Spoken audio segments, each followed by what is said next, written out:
Hello and welcome to OBS for new content creators and streamers. In this course, I'll guide you step by step from being a complete beginner to mastering the essential skills needed to use OBS Studio at an intermediate level. Whether you are entirely new to OBS or already have some experience, there is something here for everyone. You will learn how to create good setups and enhance your streaming or recording experience. We will start by the basics, such as setting up scenes, adding sources, and applying filters. Then we will explore the recording process and touch on essential streaming techniques, and even explore how to connect your phone to OBS for added functionality. Lastly, we will dive into some powerful OBS plugins that can elevate your workflow. By the end of this course, you will have all the knowledge you need to make high quality content and take your skills to the next level. So let's get started.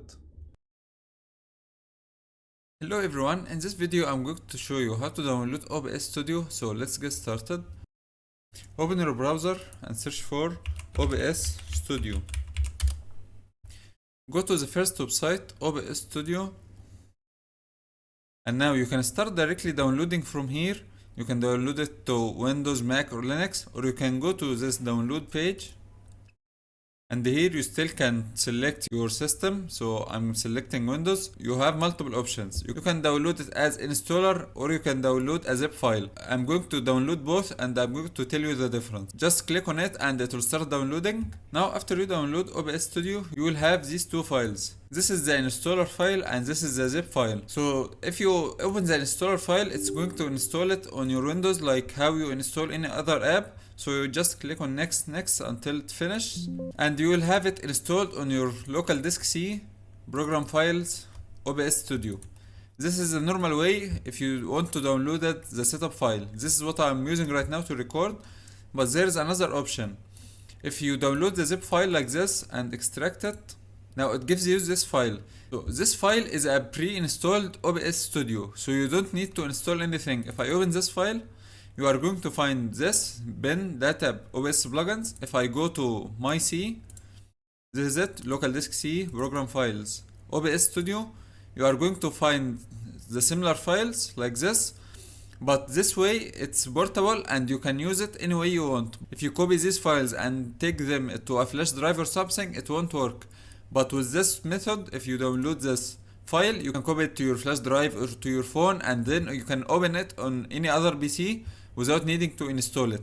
So this is the idea of having it like this. If I go to bin 64-bit, now open OBS, launch anyway. Right now it shows you some scenes and some sources. This is because I have my OBS already installed, so it takes all these settings like scenes and sources, but it only takes these. So if you have installed any plugins or you have installed like scripts or anything, it won't work here, because if you want to install any plugin to this OBS Studio, you are going to need to install it manually to this OBS. So you go to plugin and add the files manually instead of just installing it with the exe file like this. So this is the idea. You can take this file to your flash drive or anything and use it as a separate OBS Studio. And for now, I'm going to use this OBS Studio that I've just downloaded. So I'm going to show you everything on this one. And normally you are going to install it on your C, open it, and you will have the icon on your desktop and it's going to work fine. So we are going to start in the next video. Welcome back everyone. This video I'm going to show you the interface of OBS Studio and I'm going to explain all the basic settings. So let's get started. First I'm going to open this OBS Studio, the portable one. Right now it has these scenes and sources. I'm going to explain what is this. If you open OBS Studio at first time, it won't have any of these settings and you will have like just scene one. So let's start. Once you open OBS Studio for the first time, it's going to look like this, just a blank screen without anything. This is the preview. This is where you will see anything that is being recorded or is being streamed. Now we are going to talk about scenes. Scenes are like channels. Each channel contains a different thing. So for example, I can have my face in this first scene. So for example, I can name this face cam, and I can add another scene and I can call it, for example, browser, and I can add another one and call it game play plus face cam.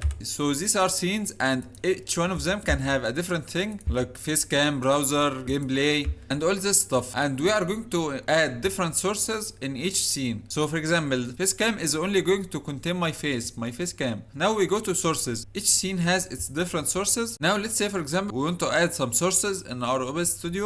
I'm going to explain each source alone, but let's say display capture. Okay, display capture, let's select our display. This is the monitor. Okay, and now it's working and showing us anything I open here, it will open on OBS studio. So this is a preview right now. Anything that is going to be recorded or streamed is going to be appearing on this preview, so you can see what is it that you are doing. If you add for example a display capture and it didn't work, you can change the capture method from here to Windows 10 or whatever until it works. So this is the idea of sources. I'm going to explain these sources later. Now audio mixer, it has all audio sources that I have on my Windows. This is the mic. Right now I'm talking to this mic. This is the mic I'm talking to and it's moving while I'm talking. If I stop talking, you see it disappears. And now desktop audio, if you have for example a video running. Right now if I'm going to play this video, as you can see the video plays, it starts moving in the desktop audio and the mic is the same, and you can add different audio sources to this audio mixer and you can control them, add filters, control the level like this. You can control many things. And now scene transition is just the way the scenes cuts from one scene to the other. So if I am on this browser scene and I change it to fade, so if I just change it, you see it fades instead of just cutting. Look at this, it just cuts. If I select fade, it's going to fade slowly, and you can select the duration from here. And now we have our controls. So you can start streaming, start recording, studio mode, settings. We are going to explain each of these later. But for now you have an idea about the interface and what everything does. So you add a scene, you add a source in this scene, and then you are going to start recording or start streaming. But there are settings in OBS Studio. These are the settings. I'm going to show you what settings to make and how to adjust them until it works for you, so that you make them one time and you don't have to change anything later. So that will be in the next video. Welcome back everyone. In this video I'm going to show you how to set up your settings in OBS Studio, how to set up your recording settings, everything. So let's get started. Go to settings. Now under general there is not much to do here. You can change the language if you want. So just leave this the same. For updates, disable this option if you don't want it to start automatically when you run your Windows. These are like custom options. For example, automatically record when streaming. I don't want that. Just leave it. Source alignment snapping, want to enable this. So for example, if I add a source here, let's say, if I add for example a picture, for example this picture, add it to OBS Studio. This is, by the way, you can add anything by dragging it, photo or a video. So right now I have it. So the snapping options, what it does is, if I'm going really close to this screen, you see it snaps directly. It's just like a magnet and it just takes it directly to the center. But if I disable this option, if I disable it, right now I can move freely, doesn't snap to anything. This will be helpful if you have, for example, your camera here, your face cam here, and you want to add another thing and you want them to be aligned perfectly. You are going to need to enable this snap option and just make it enabled. Okay, now nothing else to do in this general settings for now. For appearance, leave it the same. Stream, this will be explained in the streaming module, so leave it for now. Streaming also, leave this for streaming module. Now go to recording. Settings, change it from simple to advanced, and from here type select standard. Now recording settings, recording path. This is the file that all your recordings will be saved to. So you can select browse, you can select your desktop, you can select any file you have, just select it like this and click on select folder, and everything you record will be saved to this folder. Now recording format, you have multiple formats. Let's say for example MP4 is the most common one, MOV if you are on Mac, hybrid MP4, this is a new one, and this hybrid MP4 is like a combination of MP4 and MKV. If you select MKV is safer while you are recording. So let's say for example if I am recording and my PC crashed or OBS crashed, if it's an MKV the video will not be lost, so it will be saved, and after that you can convert MKV to MP4 manually, or from OBS, if you go here you can convert it manually, or you can go to advanced automatically remux to MP4. So this is it. If you have it on MKV, it's safer, but right now I'm just using MP4 because I don't have any issues. So MP4. Now video encoder, this is going to be different for you. Right now I have an AMD processor and it has the internal GPU and it has a hardware encoder. So I'm right now using a hardware encoder, it's AMD hardware H.265. If you have, for example, an NVIDIA GPU, you will have NVIDIA hardware encoder H.264, H.265 or NVIC. This will be your hardware encoder, and everyone will have this X.264. This is a software encoder. It's going to use your processor, and this is going to use the hardware encoder in the graphics card. So I want you to try both. You are going to, for example, set it on the hardware encoder and try recording. If the video works fine without any lags or any drops, the hardware encoder is good for you. If it doesn't work fine, try X.264. If it works better, just leave it on X.264. But for most cases, you are going to leave it on hardware encoder. Audio encoder, leave it the same. Audio tracks, we'll talk about this later. Rescale output, I am going to explain this in video, so leave it for now. Now encoder settings, rate control, CPR, bitrate. Right now I'm recording, I'm not streaming. You want to make this bitrate high, and that makes the video have some details. If you make it a very low amount, so it will be like 5,000 or something, 5 megabytes, the file size will be smaller, but it won't have much details and the quality will be bad. So if you are recording, don't go less than 10K while you are recording is the minimum. Don't go anything below this. I'm right now recording on 20K. Keyframe interval 0 preset, you can make it balanced. Or quality, this records higher quality, this is better for your CPU. You can change it from quality to speed if you have any lags. Right now I leave it on quality. Now for audio, what we want to change for now is this mic auxiliary audio. Select your mic from here. Right now this is my mic that I'm talking to, microphone HyperX Solocast. You can use your phone as a mic, you can use your headset as a mic. This is the microphone, this is my headset, you can use its mic. You don't need to do anything here. Video.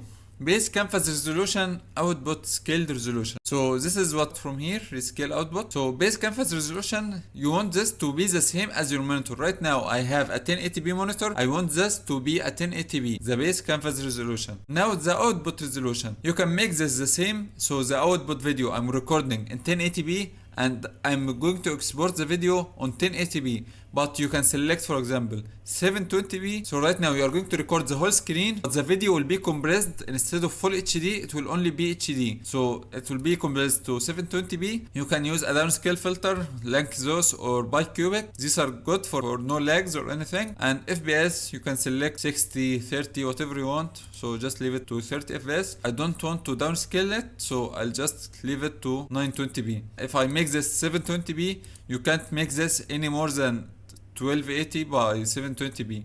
So I want you to notice this, just 1080p by 1080p, no downscale filter. Hotkeys, you can add shortcuts. Accessibility, leave this, we don't want anything. Now process priority under advanced, you can make this to high. This will make OBS take more resources, so it doesn't lag, it doesn't have error, it doesn't crash. So make it on high. Video, leave this the same. Now recording, file name format, this is the way that the file will be recorded. So if I go here, so if you look here, for example, it says 2024, the day is 9/28, time, the minutes, the hour, and everything. Tells you year, months, day, hour, minute, seconds. This is going to be the name of the file.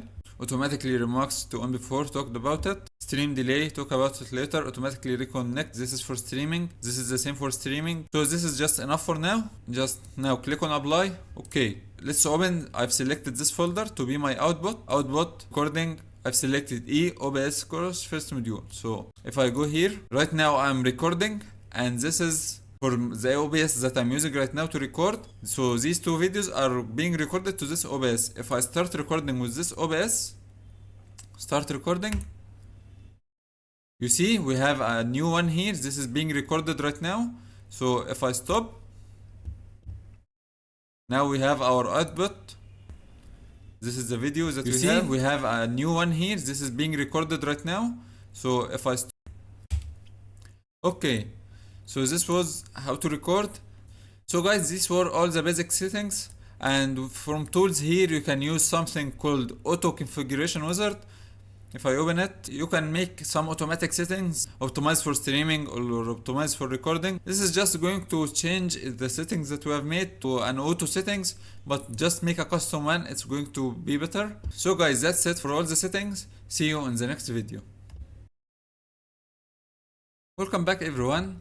Now let's talk about sources.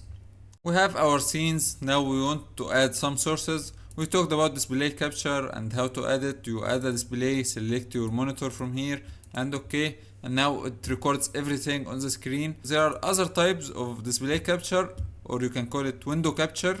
Okay, window capture is different from display capture, that it only records different window. So let's say for example a window like OBS Studio, like a browser, like Explorer or something like that. So if I select from here, let's say display capture, you can select Explorer. This is the windows that I have here, Explorer, OBS, select it.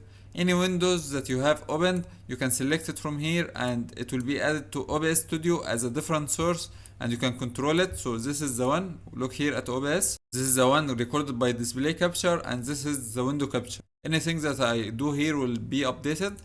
So I can just take this below here, or I can take it to other monitor and I can still view it on this preview. So this is the use of window capture. If you minimize it, it will disappear. So just leave it here or take it to other window or something like this. So this is display capture. So this is window capture. You can add a game, you can add a video or anything. So this is it. Now we have another type of recording. It's just the same as window capture, but it's more specific for games. It's called game capture. Game capture, it shows you mode, capture any full screen application, or you can select a specific window, or you can select with hotkey, leave it on capture any full screen application. Okay, now let's say for example I open this game like this and I go back to OBS. You see game capture, it doesn't show the game right now.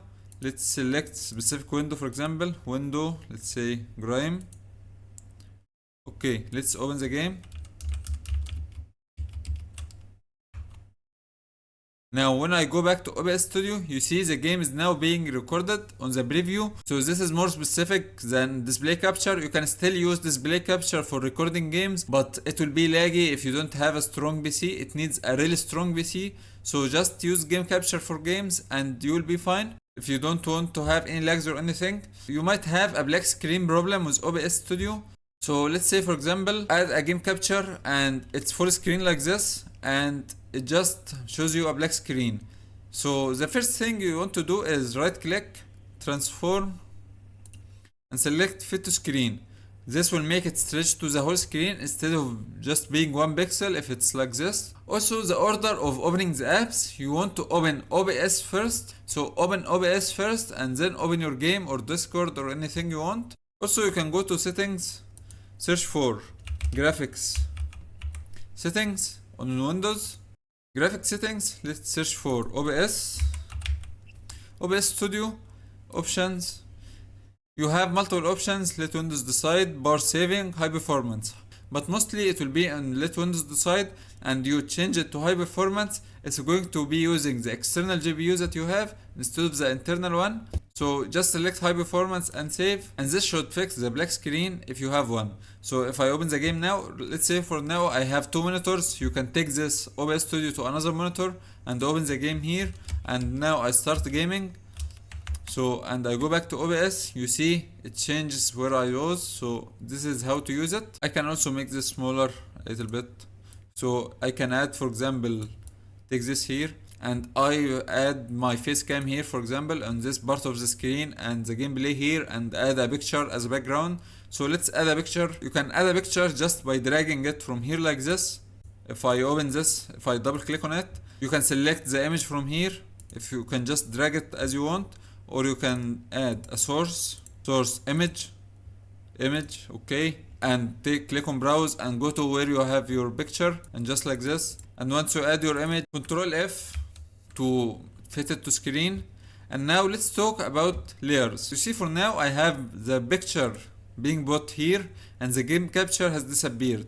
Right now the picture is larger than the game capture, so I want the game capture to be above the game. The thing that you have above will be shown above. If it's larger, it's going to cover everything below it. If it's smaller, it's just going to appear as one thing and just covering its only part of the screen. Let's say we want to add this background here.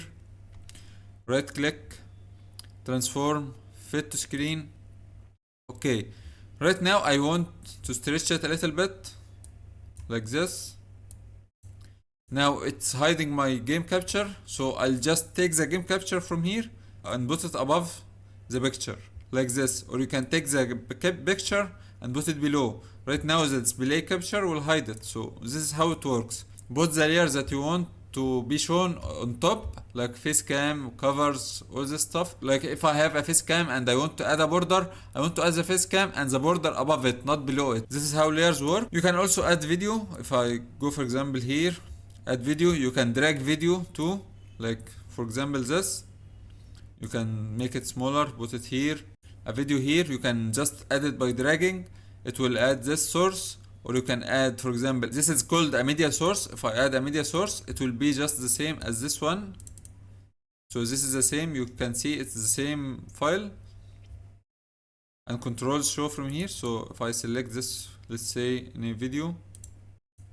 Now we have selected our video as a video source. Now we have our two videos here. Pause it like this, pause, or you can just stop it or restart it as you want. And in the settings, double click, you can select loop, so it just goes over and over again, and enable this option, close file while inactive. So if I hide this, it can be working in the background, the video is still playing, but if I hide it, it won't be playing. So this is how it works. This way it doesn't take any resources while it's not working. The same for this one, play, enable loop, close while inactive. Okay, so if I take it to the end here, it's going to restart again automatically.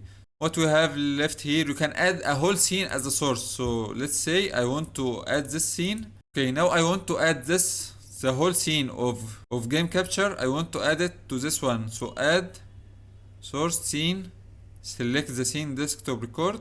Okay, okay. Now we have it. You see, this is a whole scene that can be added as a source on other scene. So audio input capture, it will be just like adding a mic, for example, adding a mic, let's say a headset mic. Let's say this headset, I want to use its mic. So let's say audio capture, okay. Select the device, microphone, USB, okay. Right now you will see it here, audio input capture. It's being put here. You can also add it from settings, like for example, if I go to settings, audio, I can add mic 2, mic 3, mic 4. You can add 4 mics, so it's just the same. And if I tap it like this, you see it starts moving. So this is it, because it's a different mic. Color source, this just adds a blank color. So let's say this, okay, okay. And then you can move it as you want, minimize it, make it smaller or larger. This is how it works. You can also crop. So let's say for example, let's get back to the game, open, get back to OBS. Okay, now let's say for this game capture, select it from here. You can crop it by adding a filter called crop from filters here, filters. You can add a filter crop, or you can just crop it on the preview. Hold Alt on your keyboard, and drag from the side like this, and it will start cropping. You can crop from any side you want. So let's say we want to crop the black part. Okay, okay, now we have cropped it. But if I go back to it on the filters, you see the black part is still here. So you can apply filters to the black part, but you can remove it from the preview, and it won't be going in the output, but it's going to affect filters. So this is the difference. What we have left is text. Add text. You can add anything you want. OBS Studio, for example. You can select font. Let's add, for example, this font. Select this font. Okay. You select your font from here. Also select the size. So let's say for example, you can select the size. Let's get back here. You see it's being put here. You can select the size. You can make it bigger like this by stretching, or you can add the size from here. Type anything you want, let's say 500. Okay, you see it becomes bigger. If you stretch it, it's going to lose some quality. If you add the number from here, it won't lose any quality while making it bigger. And also you can add some effects. Let's say for example a stroke, underline. Okay, as you can see right now, select font, let's remove this. Now you can change the opacity. As you can see, you can change the opacity. You can make it vertical like this. You can select the color. Background opacity, you can add a background. Let's say right now it's black, so let's increase this. As you can see, it adds a background. And you can make it also a gradient instead of color. So let's say this is the color that we chose first, the green one. Right now it's only green. If I click on gradient, select color red, you see it has a gradient, and you can change its direction like this. This is just a customization. You need to work it with yourself until you find what's good for you. Let's say this is okay for us. Okay, now we have our text. You can add it on the screen. You can type anything, make it smaller, make it larger, hide it by clicking on the eye. So this is the last source we are going to talk about. And you can also group sources. So let's say for example I want to add this and this one. Right now I can select this one and move it alone like this. If I want it to be binded to this one, I'll just select both, right click, group selected items. Right now they are on one group. Let's say call it anything. If I select the group, I'm going to be able to move them as a one unit. You see, I can select them as a one unit in the group. If I maximize this and select the game capture, I can move the game capture alone. I can move the display capture alone. So this is how it works. Game capture, you can add any sources. Like for example, I want to add a face cam with a text, with a banner, with a border. You can add them to one group and control them as one unit instead of missing a lot of things. Let's say for example, I don't want this to be moving around. So you can just enable this, the lock. So right now I can't move it at all. If whatever I do, it doesn't work. I need to disable it so it starts working again. So guys, this was everything you need to know about sources as a starter. So we'll continue in the next video. So to first start, we are going to add our webcam. So click on add, video capture device, okay. And from here select your webcam. This is the C922. Right now this is my webcam and this is my background. I have a green screen, so you can just add it like here, like this. Go to resolution and select custom resolution. You can select 1080p, select FPS 30 FPS, and after this go to this configure video, and from here you have some settings. You can change the exposure from here, the camera, and you can change the gain, brightness, contrast, and all these settings. These are the camera control settings. Without OBS Studio, these are the camera itself. It has these options. So adjust these settings, like for example exposure. If I increase it like this, you see this part of my face is just so shiny, so decrease it to -6 is good. You can control the brightness, increase it or decrease it. Just start playing with these settings. Brightness, leave the contrast, saturation, sharpness, gain. From here just adjust the gain and brightness. These are the two settings that you want to change from here, and everything else can be changed from OBS Studio itself. So just apply and okay. Now we have our webcam here. Okay, let's crop this. Okay, now this is one way to add this camera. We have added webcam.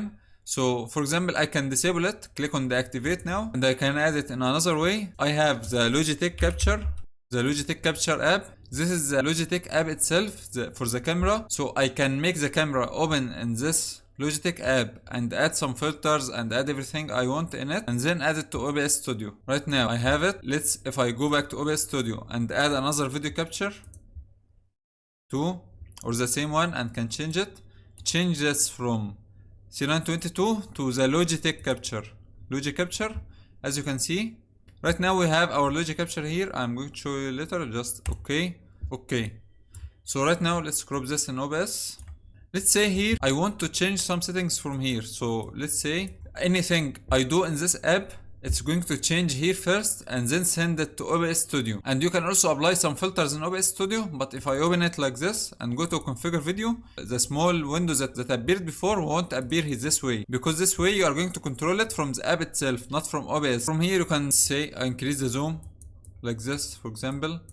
You can increase the zoom and it affects here directly. Autofocus, you can change it. For example, like this, just leave it to auto. You can change all the settings, exposure, brightness, contrast, everything. You can change everything from here. And after you change everything you want from here, this will be sent to OBS Studio. You can use this way if you want to use the webcam. Let's say I want to use it in OBS Studio and I want to use it in browser and I want to use it in a Zoom call. You can't add it in OBS Studio as this way, with this way you talked about before. You select it like this. If you add it like this, you won't be able to use it in any other app. And let's say you want some effects from here. Let's say I want the chroma effect from here. If I enable it, it removes the background. Maybe the chroma effect here is better than OBS Studio. So I want to use it here and then send it to OBS Studio. This is the idea. So you can add effects, you can add whatever you want from here and then send it to OBS Studio. I added it this way. Let's say I want here and I click on activate. This is the one way. So if I activate it, it won't work. To make this first webcam work, I need to deactivate the one here. This is the Logitech. Deactivate. Let's close this one. You see it doesn't want to work, so let's close this one. Deactivate. Activate. Right now it works. Now you understand you can add it in two ways. The first way is this one here. You add it, you can configure video from here. You can change everything from here without needing the app itself. But after changing any of these settings, I want you to take a screenshot, take a picture with your phone to these settings, because OBS Studio, when you restart your PC or close OBS, these settings might get back to normal. So you want to make it the same as you had before. You want to adjust it until it's good for you and then take a picture of it so you can just adjust it again. Just take a screenshot and you will be fine. Okay. Now we have our webcam here. Let's say I want to add it here on the side. And let's add some filters. Let's remove this. Select your webcam and go to filters. There's supposed to be a separate video for filters, but let's say for example I want to add some color correction. Okay, you see here it's not cropped. You see here I cropped it from the preview, as I talked before. I cropped it from the preview. So let's say I want to crop it from here. Let's say add crop. Okay, add crop first, and let's say this is right. So let's say remove 400. Okay, now we removed 400 from here. Let's say from left, let's remove 150. As you can see, this is now better. So let's make this 250. Okay, now I want it like this.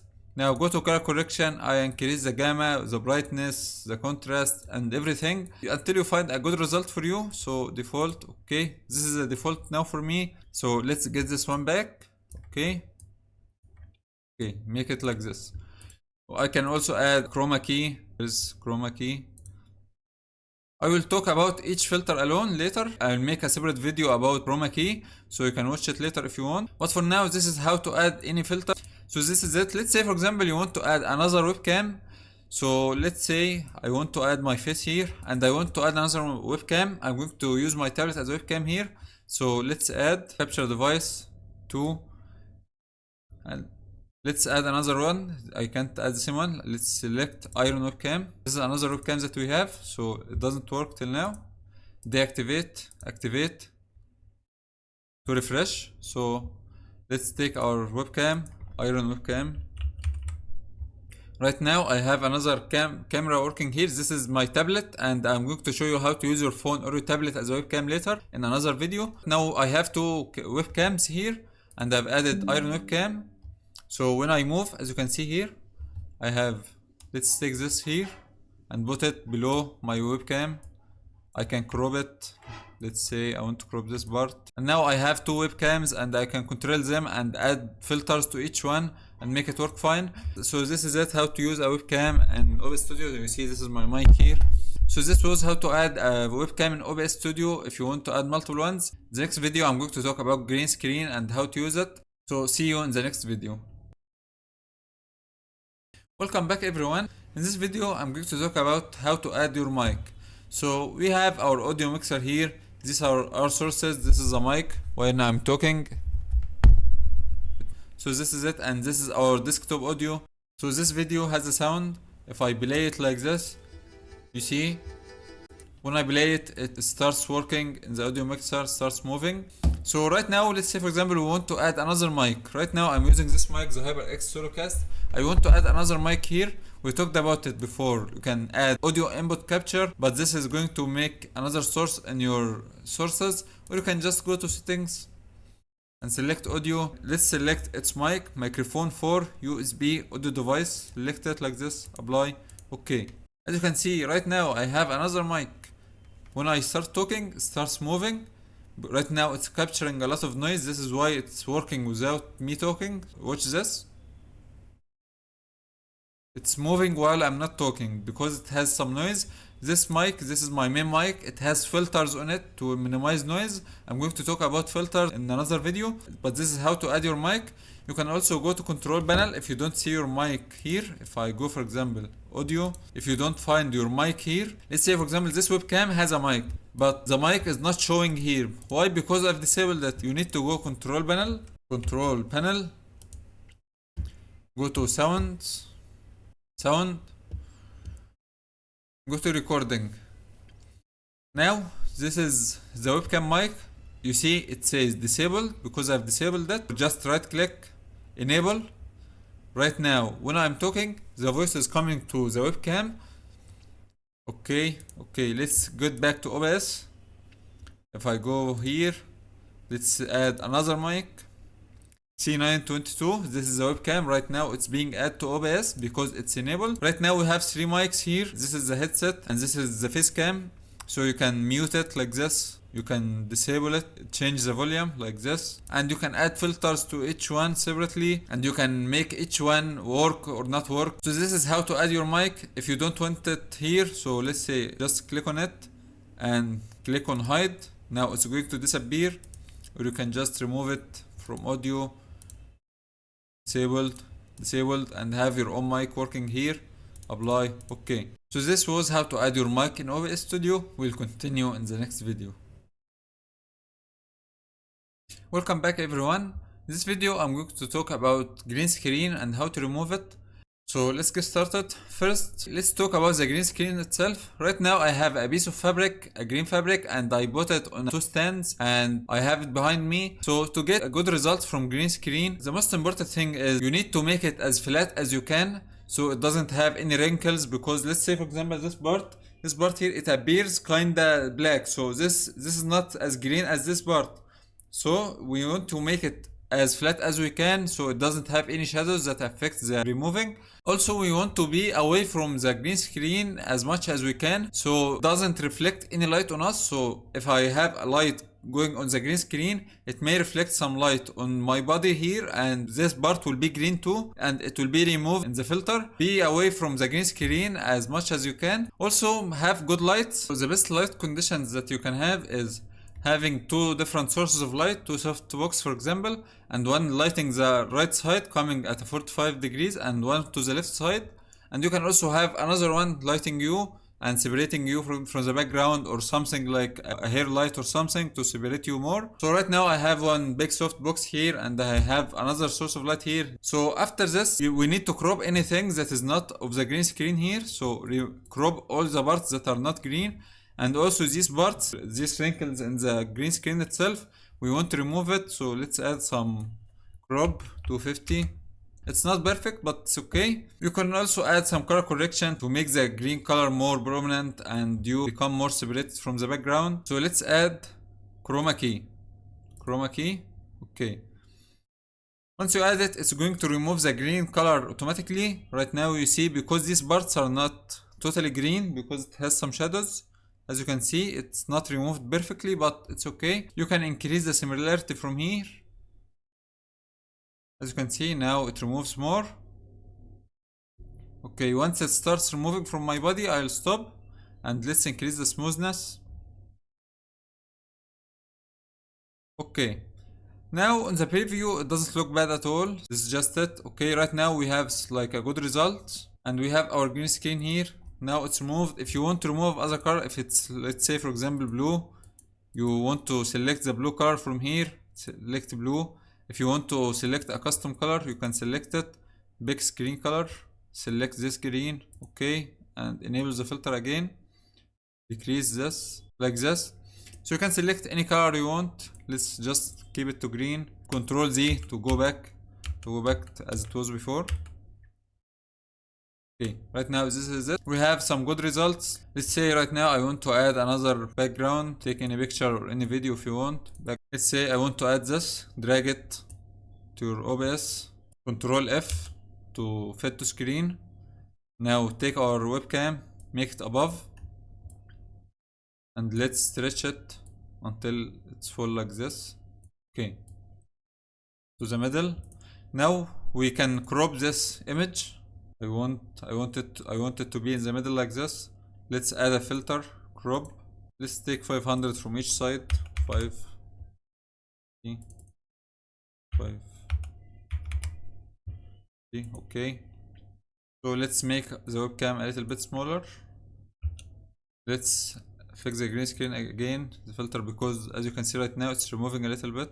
Chroma key, decrease the smoothness. Okay, right now it's perfect. Okay, right now we have our green screen. So let's group this green screen with the background so we don't move each one alone. Group, select items, group, let's call this face cam. Okay, now we can select the face cam and start moving it alone as one unit, and we can add it here to the side, and we can crop. Let's say crop this. Okay, now we have our webcam here. As you can see, just crop it. Now as you can see, I have a totally different background and it's much better. Use this filter, just have any green fabric behind you, make it flat, have good light, and you can have any studio you want. You can also add some effects for the background. Let's say for example add a little bit of blur. So filters, let's add blur. We don't have blur here. I'll show you how to add blur later in the plugins module. So for now, this is how to remove your green screen. We'll continue in the next video and we are going to talk about filters. Welcome back everyone. In this video we are going to talk about filters. We are going to review some of the filters that you can apply to video, and in another video we are going to talk about audio filters. So let's start. We have here face cam, image. Make this a little bit bigger so we can see the difference. Let's make it a full screen. We have our game capture here. Okay, we have our face cam. Let's make the game capture a little bit smaller. Let's take the game capture for example. We want to crop this part. We talked about crop before. Let's talk about it again. Add filter. Let's select crop. Add, okay. Let's remove from bottom. Let's say 200. We can add more. Top. Let's add 250. Okay. Make this 250. Okay, we have added crop. Right now it's just this part instead of the other part. Let's get back to the game. Okay, so this was crop. So let's select our webcam here. You can apply the filter to the group itself, or you can apply the filter to the webcam or to the image. As we talked about before, you can add filters to anything, to a scene, to a webcam, to a group, to anything you want. So let's say for example, let's start by the background. We want to change it a little bit. Filters. Let's add, for example, color correction. Okay. If I want to increase the saturation, you see the background, the colors becomes more prominent, or if you decrease it, it will become like black and white. You can get back to defaults like this. You can increase the brightness, contrast, brightness, gamma, hue shift. You can change the color. So as you can see, I can just change the color by adding one filter in the color correction. So you can have multiple backgrounds with just one picture. You can also add color multiply, so get back to normal. Let's make this one a little bit, let's make it a little bit bluish. So let's select this one. Let's say this bluish white color. Okay. As you can see, it's a little bit bluish. If I disable the filter like this, you see it's different now. So you can change this until it looks good with the face cam. What we have here, chroma key, we talked about it. Apply LUT, let's talk about this for the video capture. Okay. Right now we have this color correction. You can apply color correction to the face cam if you want. Let's add apply LUT. A LUT is just a color correction or a color grading. Some filters that has been already made, and someone copies these filters and you take them and just apply it as a one unit instead of adjusting the brightness, adjusting the saturation, and all this stuff. You just take one thing and add it, and it's going to be one filter, which is called a LUT. So let's add apply LUT, browse. So here, for example, this is, let's say this filter, this LUT, teal, low orange, okay. Apply it. Now you see the colors are different. You can change the amount of the LUT like this. Like this, you can change it, let's say black and white. Increase it. As you can see, this is how a LUT works. It's just a preset filter that you can apply directly. Anyone can make it and send it and share it to others. So this is how a LUT works. So let's remove this. Chroma key, talked about it. Color correction, okay. Color key, we have color correction here before. You can add the same filter more than one time if you want. So color correction here, let's talk about, for example, the color correction is made before the chroma key. So if I take this, the chroma key, let's decrease the intensity a little bit. Right now it's 441. Let's make it like this, for example. If I take the color correction and put it below the chroma key, watch this. You see, it's different now. Color correction filter has corrected the colors and changed them a little bit. So the green part or the dark part here is not the same as it was before. So the green screen or the chroma key filter is going to remove this part as it looks more similar to this. So apply color correction first before the chroma key. Okay, now we have a good result. So the arrangement of filters is important. So sometimes the arrangement of these filters can change the result. So make sure you put the basic filters first, like crop, color correction, and all this stuff, and apply the LUTs later. Let's say we have here image mask blend. Okay. So this image mask blend is something that you can take, for example, just like the LUT, you can take a picture and put it on your face and change its opacity and make it blend with the screen and be as one unit. So I'm going to show you how. So let's select from here. Let's start by blend, multiply, for example, browse. Let's select any picture. Let's select this one here. Okay, open. As you can see right now, it's like the image has been added to the screen. And it's part of it now. You can change the mode. So let's take addition. It's a different result. Blend, different result. Multiply is the one we like. Okay, we can then decrease the opacity a little bit. But this is going to change the whole thing. So this is going to be used if you want to add some special effects or something. So this is how it works. Let's select, for example, mask. This one. Mask is going to crop some parts of your current video, which is the face cam. Remove it from color channel. Let's say, for example, I take a PNG image, which is like a circle. It's a custom made thing, and you add it. It's going to make this square. You see this square? It is going to be a circle. Or this color channel changed according to the color of the image that we add. You see here the lights, the light bulbs that we saw before. You see, this is the image that we added. You see, if I change it, it's different now. If I take, for example, this one, it's a different result according to the colors. This is the moon in the picture. You can also have alpha channel. Let's select a mask. This is a border and this is the image. Let's select the mask image. Okay. As you can see right now, you might not see a difference because this is a green screen. So let's remove this. Chroma key, disable. You see this cut? This is a different cut. You can't apply this directly in OBS Studio. You need to make an image like this and put it. So let's say, for example, I want to select, let's get back, layouts. We have a circle here. Let's add this. Right now it's a circle. As you can see, let's say we want to apply the other filter, the other mask here, design 2, this one, mask.png. You make this in Photoshop or something and then add it. Open. Okay. Right now we want to add this filter to the background too. You can go to the background itself and add a filter, the same filter, but this is going to be 2 steps. So remove this from here, go to our source, the face cam, the group itself, filters. Let's add image mask blend. Okay, let's say this one, circle. As you can see, it works now.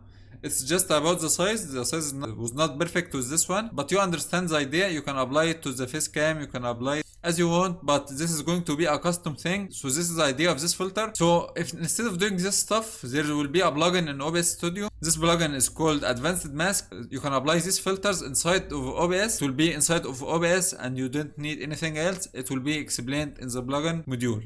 So this was a filter. So let's get back what we have left. Filters. Let's apply chroma key again. Let's add, for example, we have render delay. Okay. Render delay, let's say while I'm talking, you see in the record that there is a delay between the audio and the video. Maybe the video is before the audio. So you add some delay, let's say 100 milliseconds. 100 milliseconds. You see, if I touch my hand, you will hear the clap first, and then you will watch it. Watch this. You see, there's a delay. Change it up to 500. Watch this 500. Right now, you are going to hear the clap much earlier. So watch this.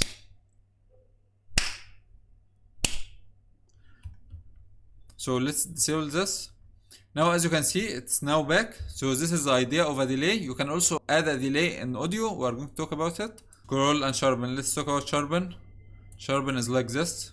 If you increase it, it will increase the sharpness and the details of the video or the picture. All these filters can be applied to pictures too, or any source, browser, gameplay, desktop, anything. It can be applied to anything.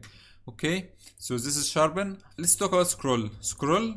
It's going to be scrolling and moving from side to side. So if I apply it like this, and let's say horizontal, I want it, it's going to be rotating and moving horizontal. You see this?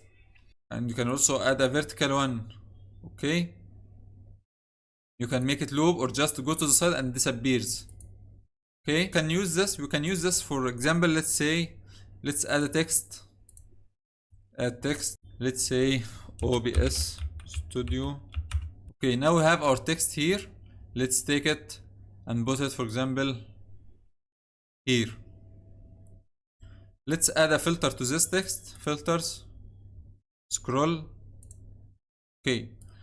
Now let's watch this. We want it to be moving from right to left. For example, let's add a space here. Text. Add a space. Or add more than one. Okay. Right now, as you can see, it's moving. If I want it to be adjusted to my face cam, for example, I'll just crop it like this or make it smaller. You can make it move one time and disappear by removing the loop. You see? So this is how scroll works. So guys, that's it for today's video. We talked about video filters. In the next one, we are going to talk about audio filters and how to change how our mic sounds. See you in the next one. Welcome back everyone. In this video, we are going to talk about how to add audio filters or filters to your mic so it sounds better. So let's get started. First, we have our mic here. So we have our mic selected. If you go to audio, we have our mic selected here. This is my mic here. Okay. Let's go to this mic filters. You see here I have some effects: 3-band equalizer, noise gate, compressor, noise suppression, limiter, bass2, plugin.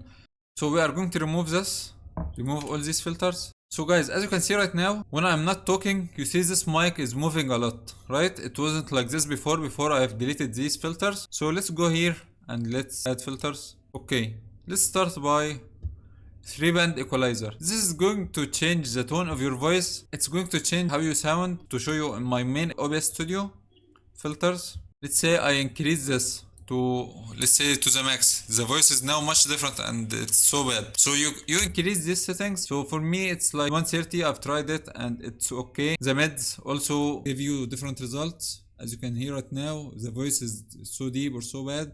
I don't know right now.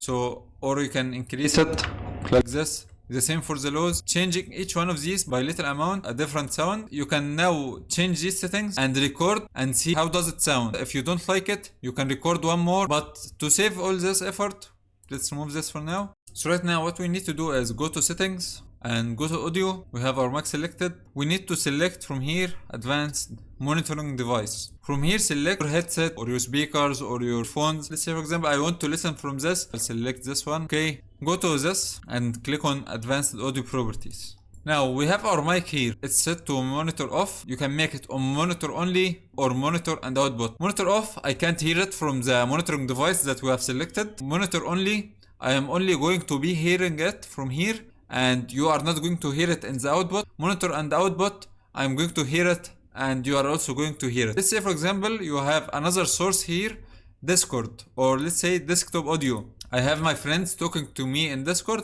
and I don't want you to listen to them. So I'm going to change this one to monitor only. Now any videos that I play, only me will be able to hear it and you are not going to hear it at all if I select this to monitor only. Monitor and output if I want to listen to myself and you can also listen to it. So monitor off. Right now select in one of these, let's say monitor and output. Right now when I'm talking I can hear myself right now. If I disable it I can't hear myself. And you can also see it in the desktop audio here. Desktop audio, when I make it monitor and output, you see there is audio coming here because it's output too. So we have it like this, and this is the delay we talked about before, just like the video, or this is it, the sync offset. You can add more volume here if you want to add some boost or something. I don't want it. Also the left and right balance, just leave all these the same. This might be different for you, add a delay if you want. Now you should go to the mic, filters, and let's start by filters. So 3-band equalizer, we talked about it before. Increase the highs a little bit, decrease the lows, decrease the mids and increase the lows. Now let's talk about compressor. If you add compressor, decrease this ratio to let's say 3 or 4. Let's raise the attack to 1. Let's talk about the threshold. Right now this threshold means, you see this? Right now it's going from minus 60 to 0. Right now it's set to minus 18. Anything that is going to be on this parameter here to minus 18, let's say I set it to minus 30, minus 37 here. So right now if I decrease this a little bit, you see, let's put it to 50, almost 50, you see, doesn't go more than 50, only a little bit. So this is it. Right now, you need to make it on like minus 10 or minus 8, something like this. Right now, any sound that goes higher than this minus 8 is going to be compressed. This high voice will be compressed and will be on a lower volume. This is what compressor does. Any high voice that is going to hurt the ears in this red area, for example, is going to be compressed and being heard in this green or yellow part. So this is the idea of a compressor. We have expander. This is the opposite of compressor, but I don't want it. It may add some noise, some background noise, so we don't want it now. If you want to increase the level, so you can increase it like this. This is so much. As you can see here, it's going over red. Limiter. Okay, this limiter is a useful one. You need to make this in the yellow part. Do not make it on the red part. Right now, if I add a limiter, whatever I do, if I'm going to talk as loud as I can, it's not going to more than this level that I select here. Let's say minus 12. Minus 12 is the yellow part, which is safe. Whatever happens, if you talk much louder right now, I'm screaming a lot, it won't appear here. You might hear it in the recording, I'm sorry for that. But this is how it works. Noise gate. So how does noise gate works? If I remove this, you see here now, it's working, it's moving here when I'm not talking. So let's see if I stop talking. It's moving a lot. This means there is noise in the background. This noise gate, once you apply it, it's going to remove a lot of noise. So this is the open threshold. There's open threshold and there's closed threshold. To apply this filter, you need to talk as quiet as you can. So let's say, for example, right now, you see, right now when I talk too quiet, it doesn't appear here because it's set to catch from minus 26. Minus 26 and any voice above that, any voice above this minus 26 will be recorded. Anything below it, minus 27, minus 28 will not be recorded at all. So this removes any background noise, any small noises. So let's say this, for example, talk as quiet as you can get. Right now, let's say, for example, I'm tired and I'm going to talk so quietly. So quiet, so quiet.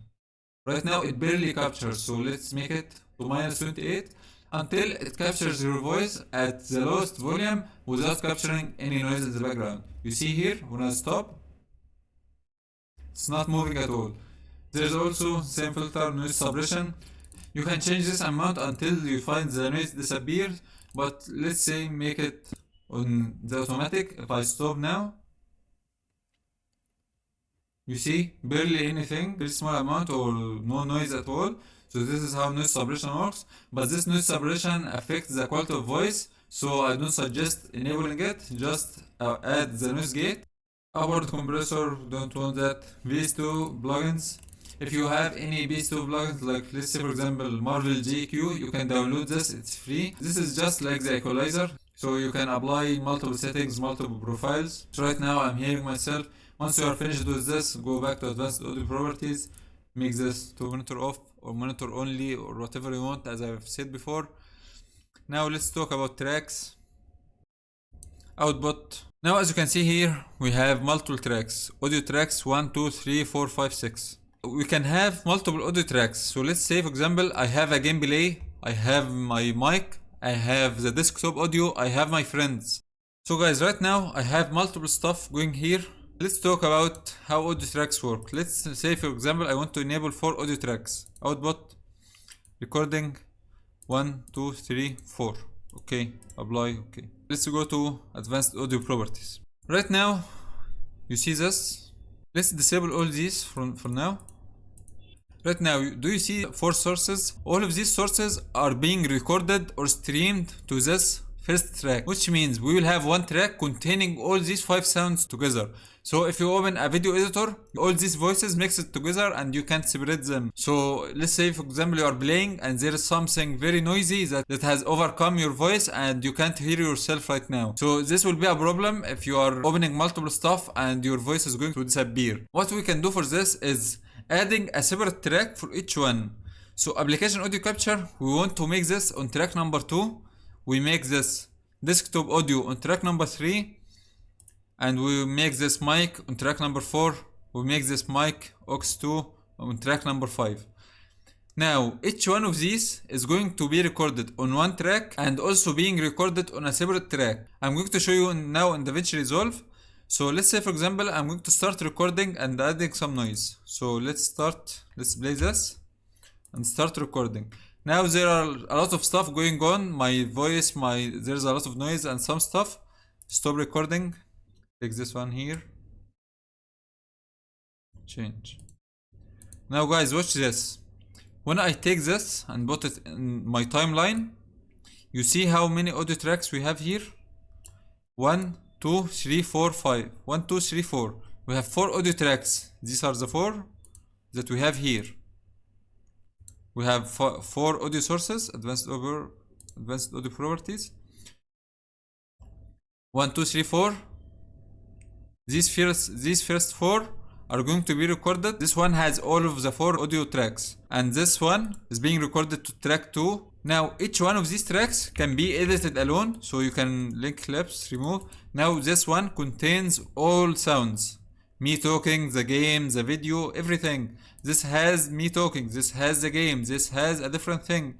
So this is the whole idea of making a separate audio tracks. You can adjust it alone and have separate audio tracks so you can edit videos as you want. Let's forget this for now. Why did we leave all these on track number 1? When you are streaming, you are going to be streaming this whole track. Output, you can only stream one track. You can't do this the same as I showed you in DaVinci Resolve. You can't do the same while you are streaming. You are going only to be streaming one track. So this track needs to have all your voice. It needs to have your mic, needs to have your gameplay, needs to have your video, needs everything in this audio tracks. This is why we select all of them to be sent to the first audio track, because it's the one that will be streamed. Okay? If you want to, for example, let's remove this application audio capture. You don't want this to be streamed. You just uncheck it, and now all these will be streamed except this one. Okay, this is the whole idea. I hope you understand it. To disable this, go back to settings, output, disable all these. Right now, if I record another video, start recording anything, just saying anything. Okay, stop. This is the one. Let's go back to DaVinci Resolve, remove this. This is the last one I recorded. If I take it here, you see it's only one audio track, unlike this one, which has 5 audio tracks. I hope you understand it. So everyone, that's it for today's video. I hope you find it helpful. See you in the next one. Welcome back everyone. In this video, we are going to talk about transitions, how to use transitions and how to transition from one scene to another. So let's get started. Now we have some scenes here and have some transitions. For example, we have this here. We have this as our second scene, third scene, fourth scene. Let's delete this one. Now we want to transition from this scene to this scene to this scene. We have here multiple options like cut, fade, stinger, swipe, slide. So if you don't have any of this here at the start, you will only find cut and fade and stinger. You can add the rest by clicking on add, and you can have swipe, slide, fade to color, luma wipe. So let's add both and see how it works later. Luma wipe. Okay. So let's start by cut, just normally cuts like this. So, and fades from one scene to the other. You can change the duration from here. Let's say this 500. Okay, let's try now. You see it's much slower. So Stinger will be using a different custom made video file like this one, media source.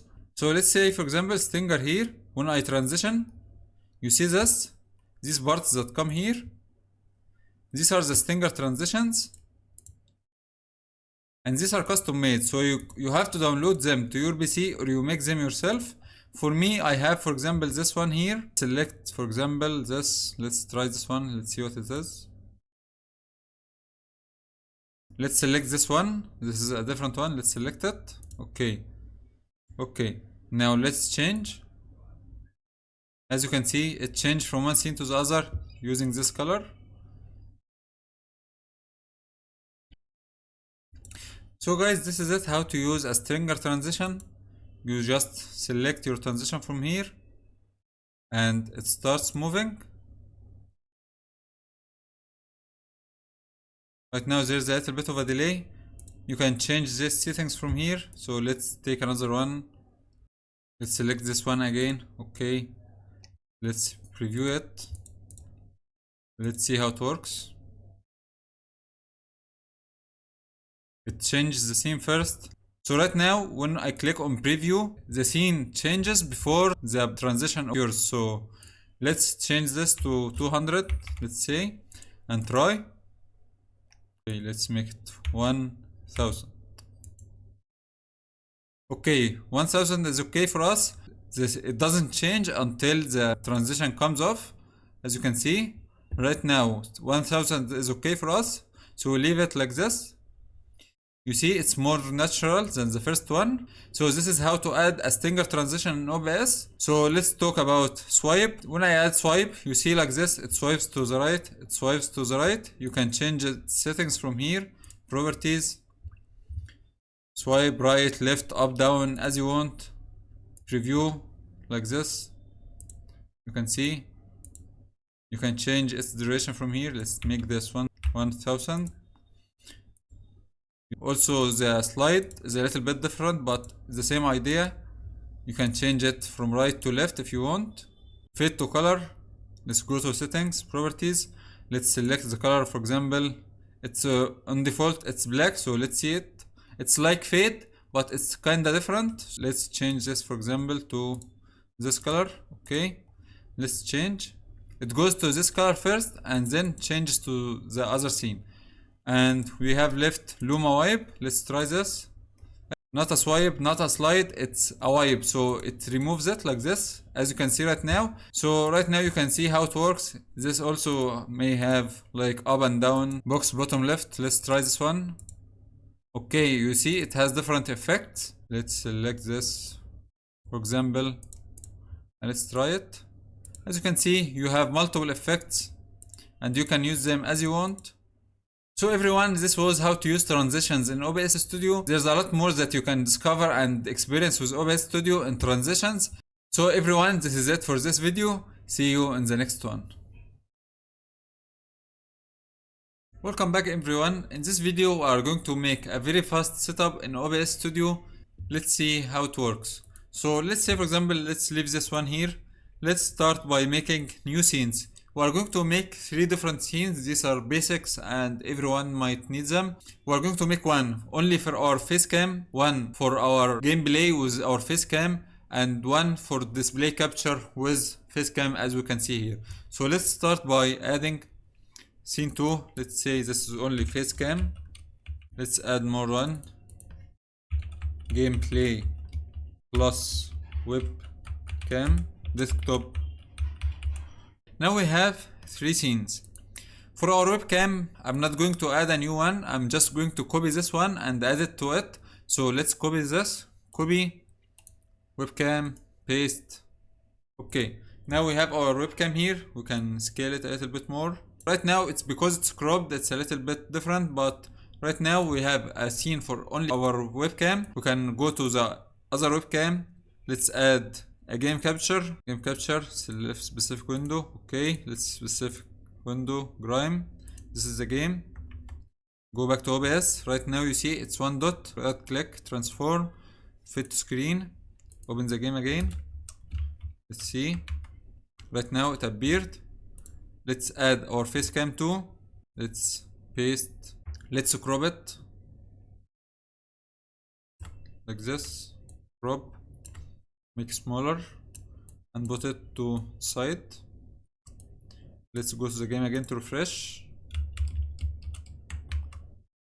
Okay, now we have a scene with our face cam and with a game. We can go to this, add display capture. Okay, select display. Okay, add, paste. Okay, crop. So just like this, very fast, we have 3 setups. One with our face cam, only face cam. One with our gameplay. One with our desktop. Let's add some text here, for example.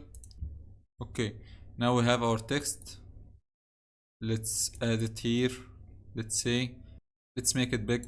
Okay, and make it scroll. Let's add some scroll, add some spaces, add filter, scroll, horizontal speed, let's say like this, loop. Okay, we stretch this.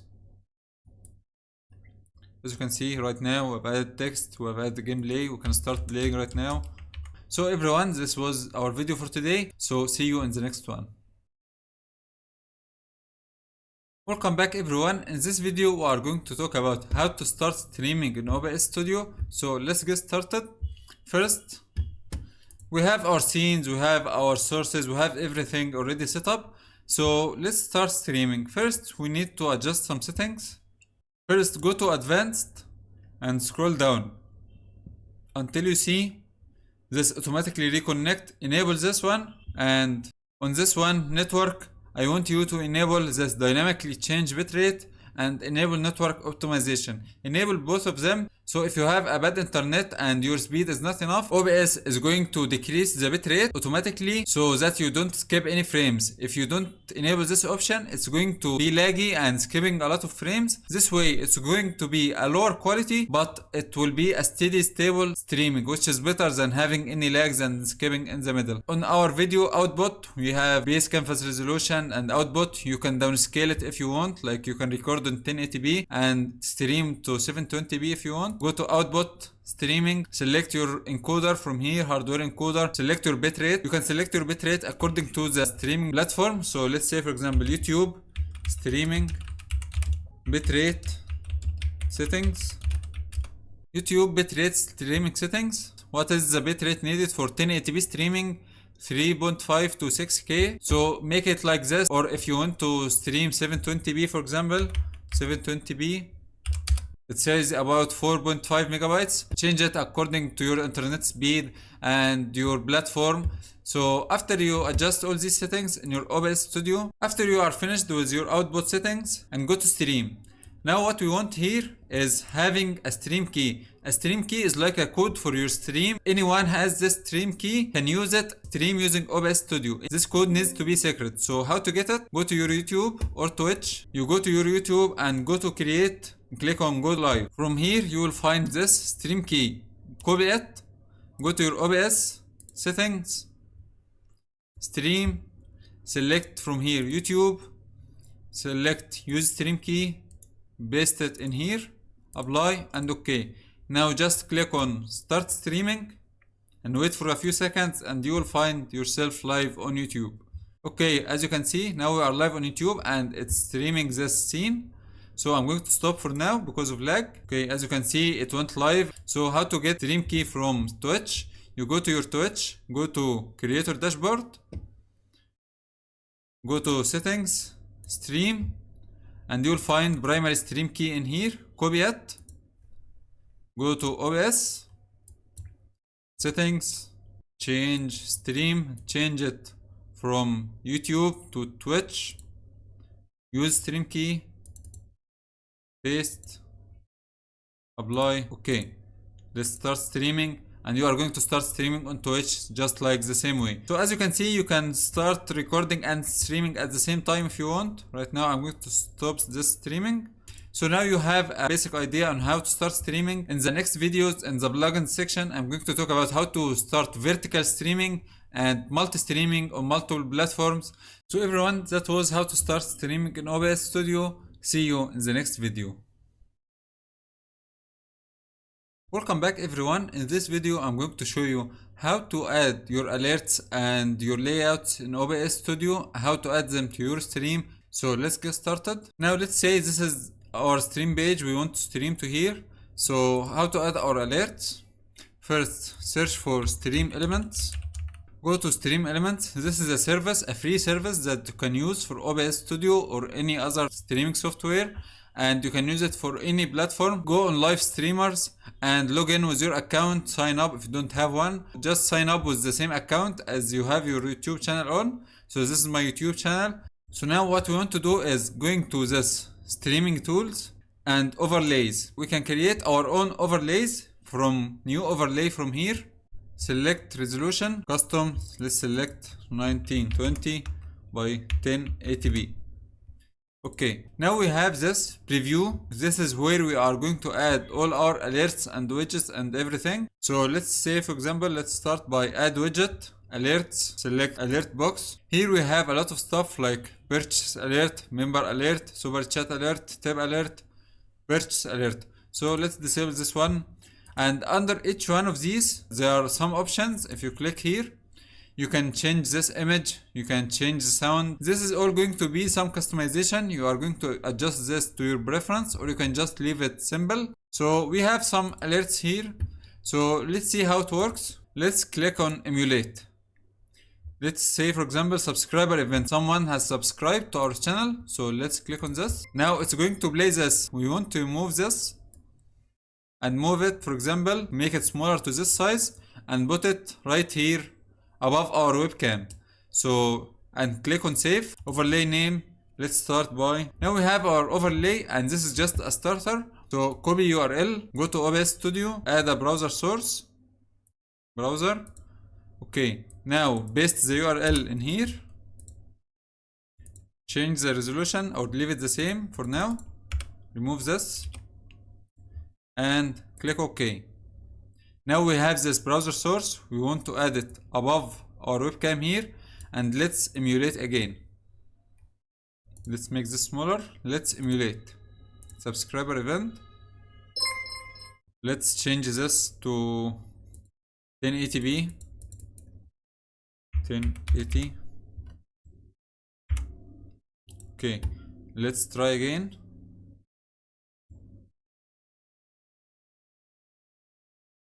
As you can see, now it appears here above my webcam. So I just want to move it a little bit. I can move it from here, or I can move it from here.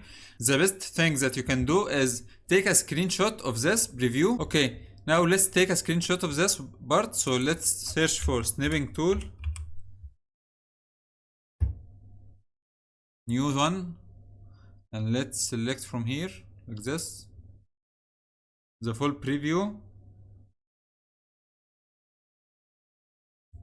And save it on desktop for now.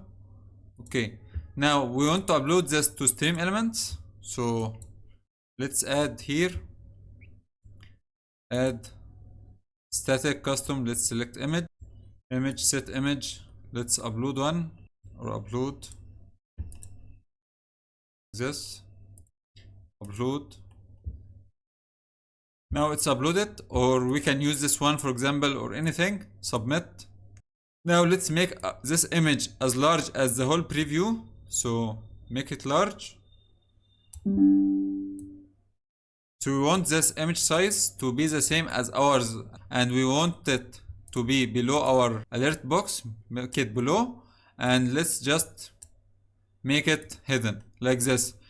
Let's just use it as a guide. So we want to put our alert box above here, above our screen, make it smaller like this. This is good for me right now. Let's emulate. Let's say, for example, tab cal step 50. Let's see here. save, get back to our OBS. Let's emulate again. Tab event 10. You see it appears here in OBS Studio. You see right now we can move it a little bit higher.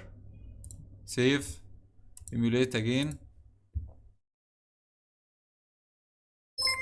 Okay, right now it's just above the webcam. You can add this to any scene that you have for your gameplay. If you want your camera to be on the other side, you can move it to the other side from here.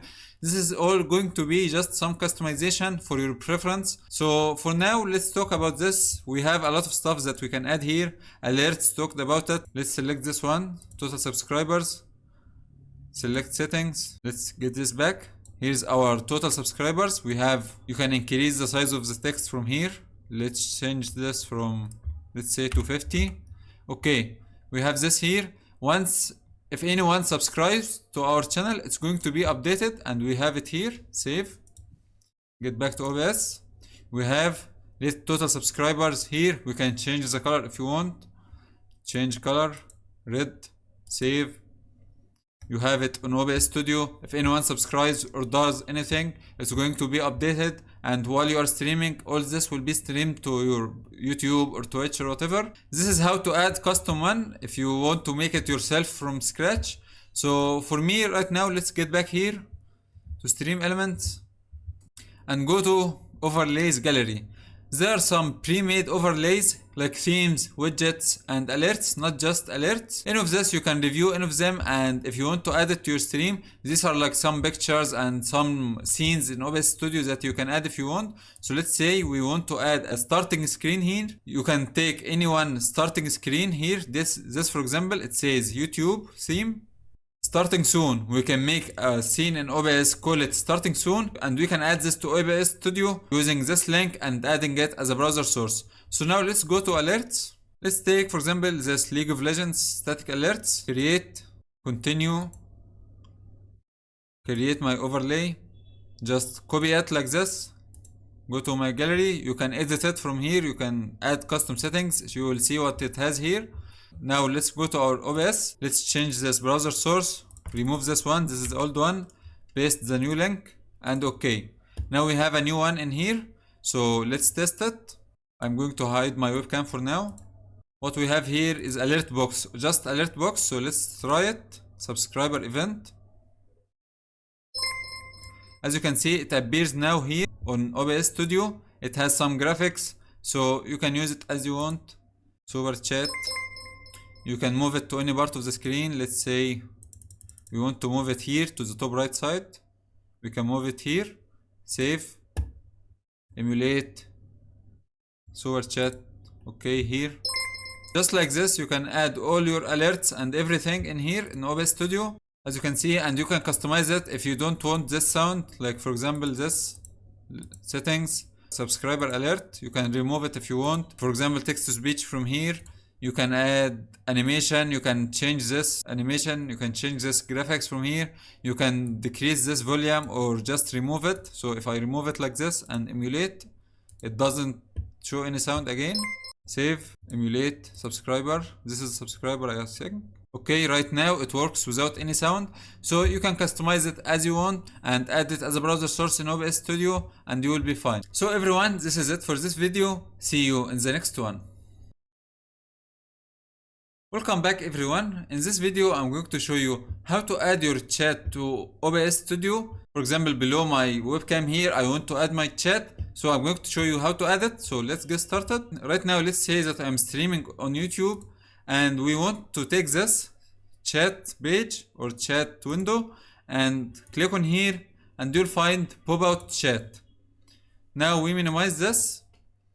Let's copy this URL and go to OBS, add a browser source, YouTube chat. Okay, now paste the URL in here and click OK. Now as you can see, we have our chat here. I can add it, for example, below my monitor here, below my webcam. So right now, when anyone starts typing anything in chat, it's going to update here. Anything. It just takes a moment. You see it starts updating here. There's a little bit of a delay, but it starts updating. And this is how to add your chat. The same can be done for Twitch. So let's go to Twitch, for example, and let's take my chat. Create pop-up in chat. Copy this URL. Now get back to OBS. Let's add another one. Browser source. Let's copy this and paste. Remove this for now. Okay. Now you can add some customization to this text here. So let's make this a little bit larger. Let's say I can crop this and crop this too and make it like this. You can add some customization if you know a little bit about coding or any of this stuff, like you know some CSS. If you open this, you will find here it says custom CSS. You can get a custom CSS file to change this how it looks. So for example, we can add this here. Let's search. You can search YouTube chat custom CSS for OBS. Let's see from here. We have a preset on Open Broadcaster software. Now we have this custom CSS. Remove background. Let's copy this. Let's copy it and go to our OBS. Right now, open this and let's paste this CSS in here and click OK. Right now, as you can see, this CSS file has removed the background from the chat, and if anyone starts typing any new messages in here, it's going to be without any background. So this is the idea of custom CSS. You can make your own, or you can find some presets online for free, or someone is selling them, or you can make a different background if you want. It all depends on you. This is just some customization and some preferences. So everyone, this is it for today's video. I hope you found it helpful. Thanks for watching. See you in the next one. Welcome back everyone. In this video I'm going to show you how to save all your settings in OBS Studio. All your scenes, all your sources, all your settings, filters and everything will be saved, so you can apply it again if you miss anything or anything happens to OBS. So let's get started. It's very easy. You just need to go to this file and click on show settings folder. Right now this is the settings folder, roaming OBS Studio. Get back to roaming and copy this OBS Studio file. Copy and save it anywhere you want. Let's say for example I've missed these settings, I've missed that and I've changed anything. What you need to do is to open your OBS Studio, open settings folder, and now we have our backup. This is our backup file here. You see this is desktop backup file. You need to copy these files just like this, copy and paste them inside of this file. It's going to be the same for this one, but this is how it works. So everyone, that was how to copy your files and copy your settings. Just copy this file here and then paste it again in OBS Studio. Thanks for watching. See you in the next one. Hello everyone and welcome to this new part. In this part we are going to talk about connecting your phone to your OBS Studio. So we are going to do this to, for example, let's use our phone, let's use it as a webcam, or we can use it as a mic, or let's say you want to play a game or do anything on your phone and then you want to add your phone screen to OBS Studio. Also you can, for example, use your phone as a second monitor, so you can have your OBS on your phone or your tablet. So the whole idea is we download an app on our phone, download the app on our phone and download it on the PC too, and then connecting our phone to our PC using a USB cable or Wi-Fi and opening both apps and connecting it to OBS Studio. This is going to be the whole idea, and we are going to make different videos for each one. So see you in the next video. Hello everyone, in this video I'm going to show you how to add your phone to your OBS Studio as a source, so you can do whatever you want on your phone, like playing a game or explaining something, and then it will be streamed to OBS Studio. So let's get started. So open your browser and search for SCRCPY. Now go to this first website, screen copy, display and control your Android device from GitHub. Open it, screen copy, we want to download it, scroll down and go to get the app and select Windows or Mac or Linux as you want. Now from here, from the official release, download the latest release, screen copy 64-bit for our Windows and click on it and it will start downloading.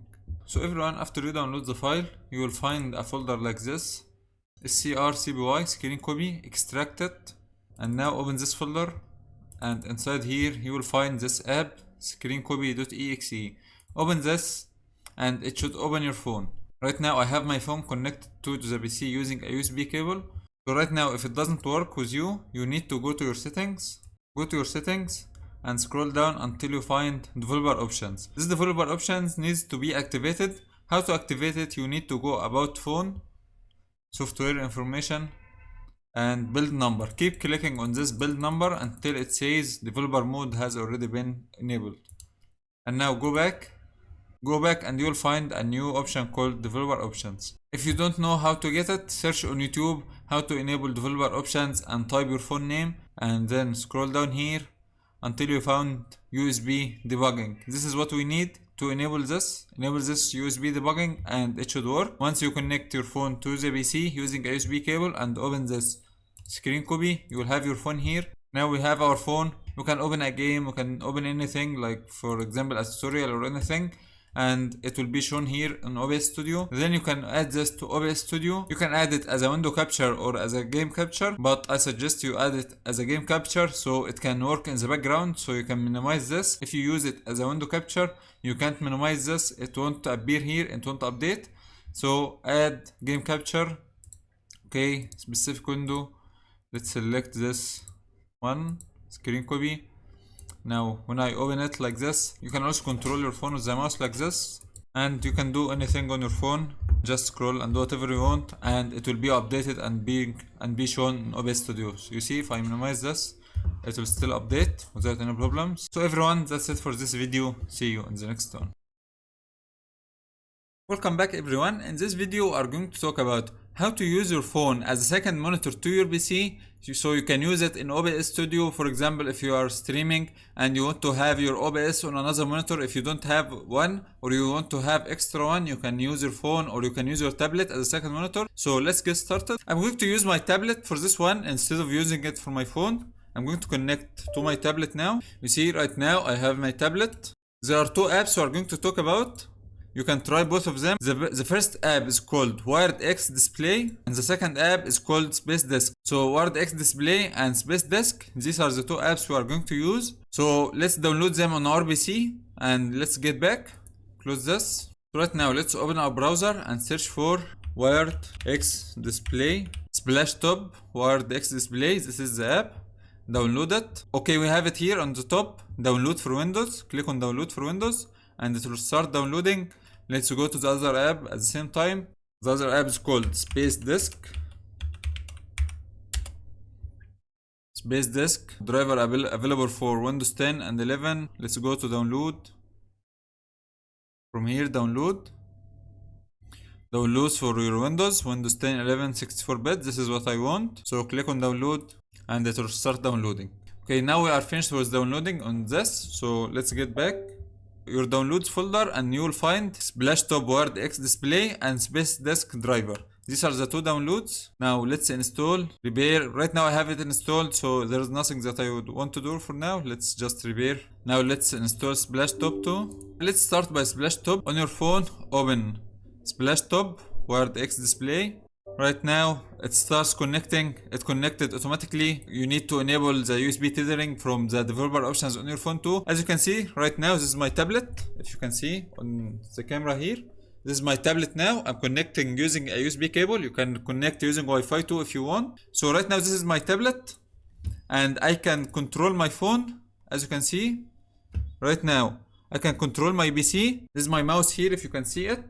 And I'm controlling right now using my tablet, and you can control your PC, so I don't need to do anything. So right now, as you can see, I'll show you now. If I do anything, like for example, this is a second monitor for our PC, as you can see right now. So let's set it in Windows settings. Right now it's set up, I don't know if it's below or above. Right now it's set to be below. I'm going to show you how to do it. So let's go. Let's disable this. Let's go to our Windows settings. Display.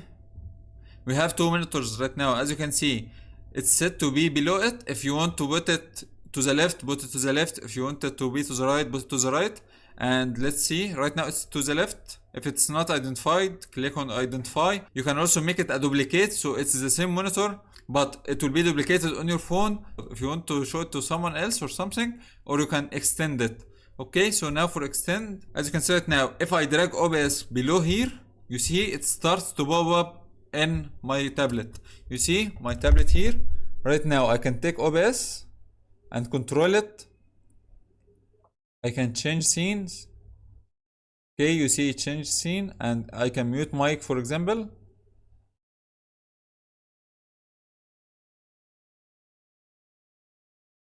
So this is how it works. This is the splash top one. So let's disable splash top for now. Now you can use a second monitor, have your OBS in the second monitor like this, and on your main monitor you can do whatever you want, explaining or streaming or anything. Now let's talk about, let's take this one back. Let's take it from here. Let's take it to the above monitor. Okay, now let's disable it. Disable it from your phone or your PC. We have splash top. Right now you can connect, you can change the frame rate if you want, and the quality. Enable auto launch, disable this, and okay, let's close this. Close it from here. Splash top, exit. Okay, right now it's not working. Get out of this app on our phone and let's try Space Disk. Open it on your phone and open it on your PC. We have it from here, it's working in the background. Space Disk. Search from here Space Disk and you'll find it. Automatically start as system boot. Disable this. USB cable Android. Enable this one here. Okay. Connections. Enable.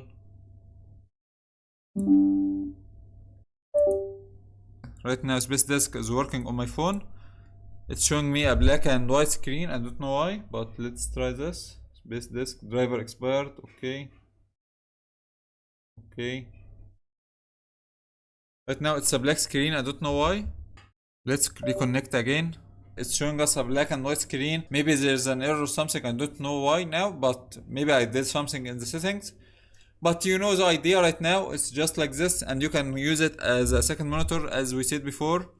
So if I take it down here, right now it's on the second monitor, so you can control it as you want, as you can see right now. And I can take OBS and put it down here, as you can see, just like any other second monitor. So this is the whole idea. If Space Disk doesn't work for you, just use Splash Top and it will work fine for you without any problem. So everyone, that's it for today's video. Thanks for watching and I'll see you guys next time. Welcome back everyone. In this video we are talking about how to use your phone as a webcam in OBS Studio. There are two ways. The first way is going to be a universal cam, so you can download an app and it can be used on anything, like on your browser, on your Zoom meeting or anything. And the other way can only be used inside OBS Studio. So let's start by the first one. The first one, we are going to need an app called Iron Webcam. Right now we have our phone. We need this one called Iron Webcam. Download it on your phone and also on your PC. Download it, open your browser and search for Iron Webcam and download it from the official website. Just click on download for Windows and start downloading. Now after you download the app, you will find an installer like this, Iron Webcam. This is it. Install it on your PC. Just, you know how to do it, just next. Right now I have it installed, so it's going to install again. Next, install. Let's finish this. Now open this. This is the app, Iron Webcam. Let's open it. And let's open the same app on our phone. Give it permissions to use your camera, to use your mic and this stuff. It's just a simple startup. Open it on your phone. Now screen copy might not work. So right now, as you can see, this is my phone camera right now. Or the opposite. Okay, this is my phone right now. You can change your camera from here on your phone. Back. Let's rotate our phone. Now let's minimize this and go to our OBS Studio. Let's add a new video capture device. Add capture device, minimize this, select another one. Okay everyone, so now I'm back. I have my Iron Webcam working on my phone and let's add it on our PC, video capture device. Now open Iron Webcam. Okay, now we have our Iron Webcam, let's open it.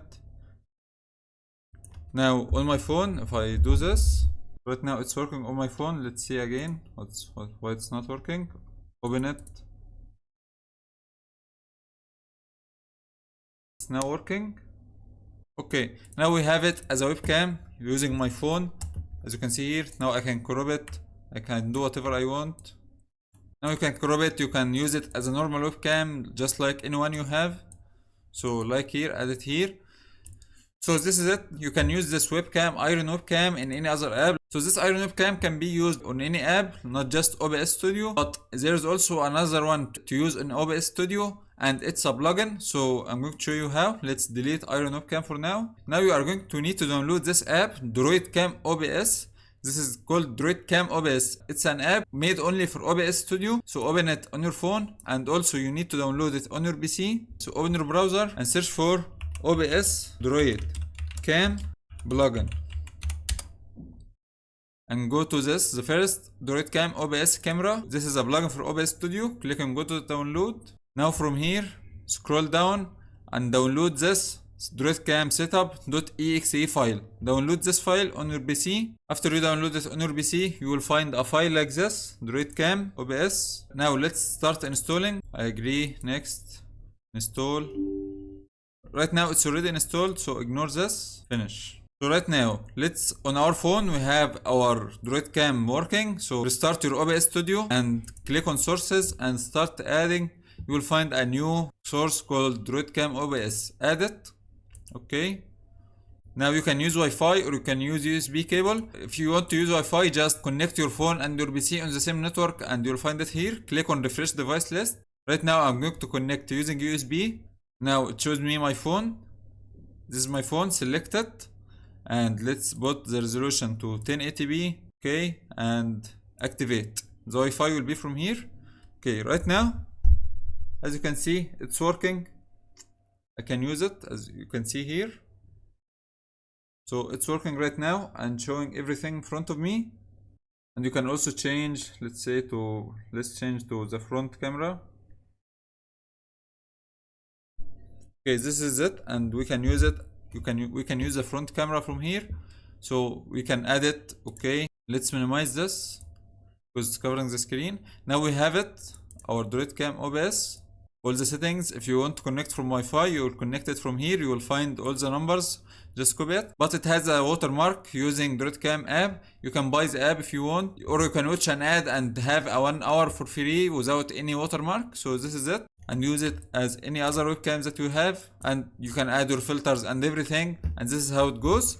So this was the other way. This is only available for OBS Studio. You can't use it in anything else. It's just for OBS Studio. So this was one, but the good thing is you don't need any apps running in the background like Iron Webcam or anything else. So this was how to use it in OBS Studio. So guys, in the next one we are going to talk about how to use your phone as a mic in OBS Studio. You can use it with Droidcam if you want. Let's say enable audio. You can enable audio from here if you want. Deactivate, refresh. Let's connect again, activate. You can select enable audio and click on activate, and you will find a new mic here. This mic is from Droidcam OBS. So now you are going to use it as a webcam and a mic at the same time. So everyone, that's it for today's video. Thanks for watching, and I'll see you guys next time. Welcome back everyone. In this video we are going to talk about how to use your phone as a mic in OBS Studio. So let's get started. First we are going to need an app called WO Mic or WO Mic. I'm going to show you it. So on our phone you will need this app, WO Mic, WO Mic. You need to download this on your app from your Play Store, download it and open it. Now we need to download the same app on our PC. Open your browser, search for WO Mic PC, WO Mic, and download. Install client on PC, select from here WO Mic, click on it, and it will start downloading. Now after you download it, you will find a file like this, an installer. This is it, WO Mic client setup. Open it and install it on your PC. Okay. Okay, next, WO Mic driver, Windows 10. Okay, select your Windows from here, Windows version. Next, install. I want to reboot later. Okay, finish. Now we have our WO Mic working in our phone, and on our PC we have the WO Mic client. Let's open it. Right now it says disconnected, so go to connections and click connect. Select USB, or you can use Wi-Fi or Wi-Fi direct or Bluetooth if you want. Right now let's start by USB and click on connect. On your phone, click on the start. So let's start again, connect. Right now it says connected, and on my phone, you see, once you click on this part here, the play button, you click on it and then connect on your phone, connections, connect, it will start working. Right now you can add a mic in OBS Studio. Go to settings, audio, mic 2. Let's select from here, we have WoW mic. Okay. As you can see right now, when I start talking, it starts moving too, and it's recording. I'm going to mute it. So as you can see, it's just like any other mic on your phone. You can use it also outside of OBS because it's connected on your phone. If I go to control panel here and scroll sound, you will find in recording we have WO mic here, microphone, and it's working. You can add it in any other app. You can add it in OBS Studio and add filters to it. So this was it, just fast and easy. You can also use it with any other app of the camera like Iron Webcam or Direct Cam OBS. But this is just it for now. Thanks for watching. See you in the next one. Welcome back everyone. This is going to be the last video of using your phone with OBS Studio. This video is going to be about how to use your phone as a stream deck to your PC. So let's get started. First, we are going to need an app called Touch Portal. Open your browser and search for Touch Portal. Go to the first website and go to downloads, Touch Portal, and download for Windows. And download the same app on your phone or your tablet. So from here, select download, just click on download. After you download this, stay here and go to downloads and search for pages. Now we want to download this OBS free page. Click on it and download and save. Okay. Now download the same app on your phone and let's start. Now after we download and install Touch Portal, we install it on our phone too. So let's open it on our mobile and let's open it on our PC. Click on your phone next. Please turn on your Wi-Fi. Okay. You will have Touch Portal here. Open it. And let's talk about the device before it connects. This is the first page. This is the interface. Once you open it, you will have this main page here. This is the main page that we are going to use. The free version gives you only one page. You can add more, but you can only use one. This is the main one. And you have limited amount of buttons to only 8 or 10. So it gives you only 8 buttons. But for now, let's start by the free version and let's see how it works. So you see these empty spots, these squares. You just click on any one like this. And from here, you have multiple options. For example, you can add Photoshop. And for example, let's use any tool from here, add new layer. All these are just tools. You can use this to any app, not just OBS Studio. But for now, we are talking about OBS. So for now, we select OBS Studio. And let's say, for example, we want to set streaming state. Click on it and it will be added here. If you have here, it says start streaming with OBS. This is going to be a button here. So apply. Let's give it a name. Start stream. And let's text color, you can change anything. Just leave it like this for now.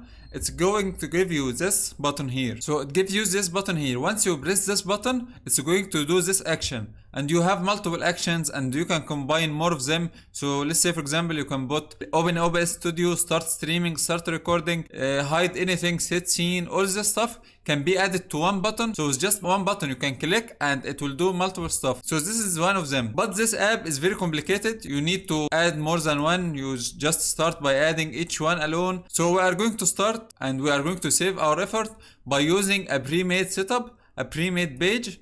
So this is the page that we have here that we have just downloaded. OBS free, open it and import it to Touch Portal. Import successful. Okay.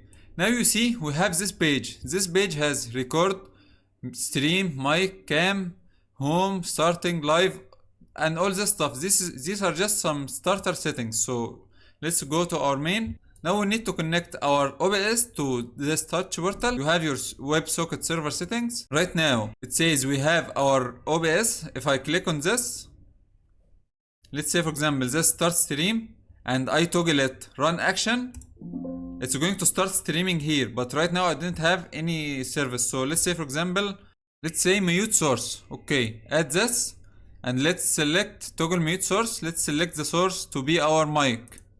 Okay, right now, you see my mic here. If I click on this, it mutes and unmutes the button. So this is the whole idea. And on your phone, when you connect it on your phone, once you click on your phone with this button, it's going to work and do this action. So right now it's connected with our OBS socket. If you see here, go to settings. If it's not working, you need to connect in the same network and copy all these. No? Okay, right now you just need to connect and you will find a password. You will find it here. You just need to copy it to this one here if it's not working. But right now, it just works automatically without need to anything. So we have our settings, we have our OBS Studio. So to save the effort and we don't need to make all this from scratch, we have added our page here. So let's delete this one, the main one. Let's delete. Yes. Now what we are going to do is very tricky. We are just going to import this page here and we are going to copy these. We are going to copy these buttons from here to our page because we can't use this page in the free version. You can only use one, the main one. So let's copy our buttons. Copy button. Go to main, paste button. And do the same for the rest. So let's copy all of them.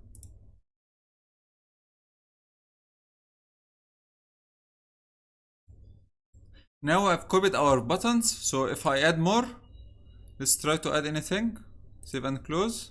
It doesn't add any more. So it just has this 8 buttons. So let's see right now. Let's open our OBS. For example, this is mic. If I click on it. So right now we have our recording, our streaming. If you click on it, once it says here, if OBS streaming state is stopped, start streaming. If OBS streaming state is stopped, start streaming. If you are not streaming, you will stream, and if you are streaming, it will stop streaming. So this is it for streaming right now. Now for mic, let's add our mic. So let's say from here, mute source volume. Let's add this and select the source and make it mic. And now we can make it mute or unmute or just make it as a toggle. So just save and close. We have our mic here.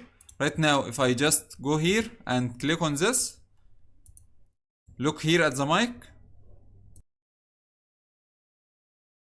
So it turns it off.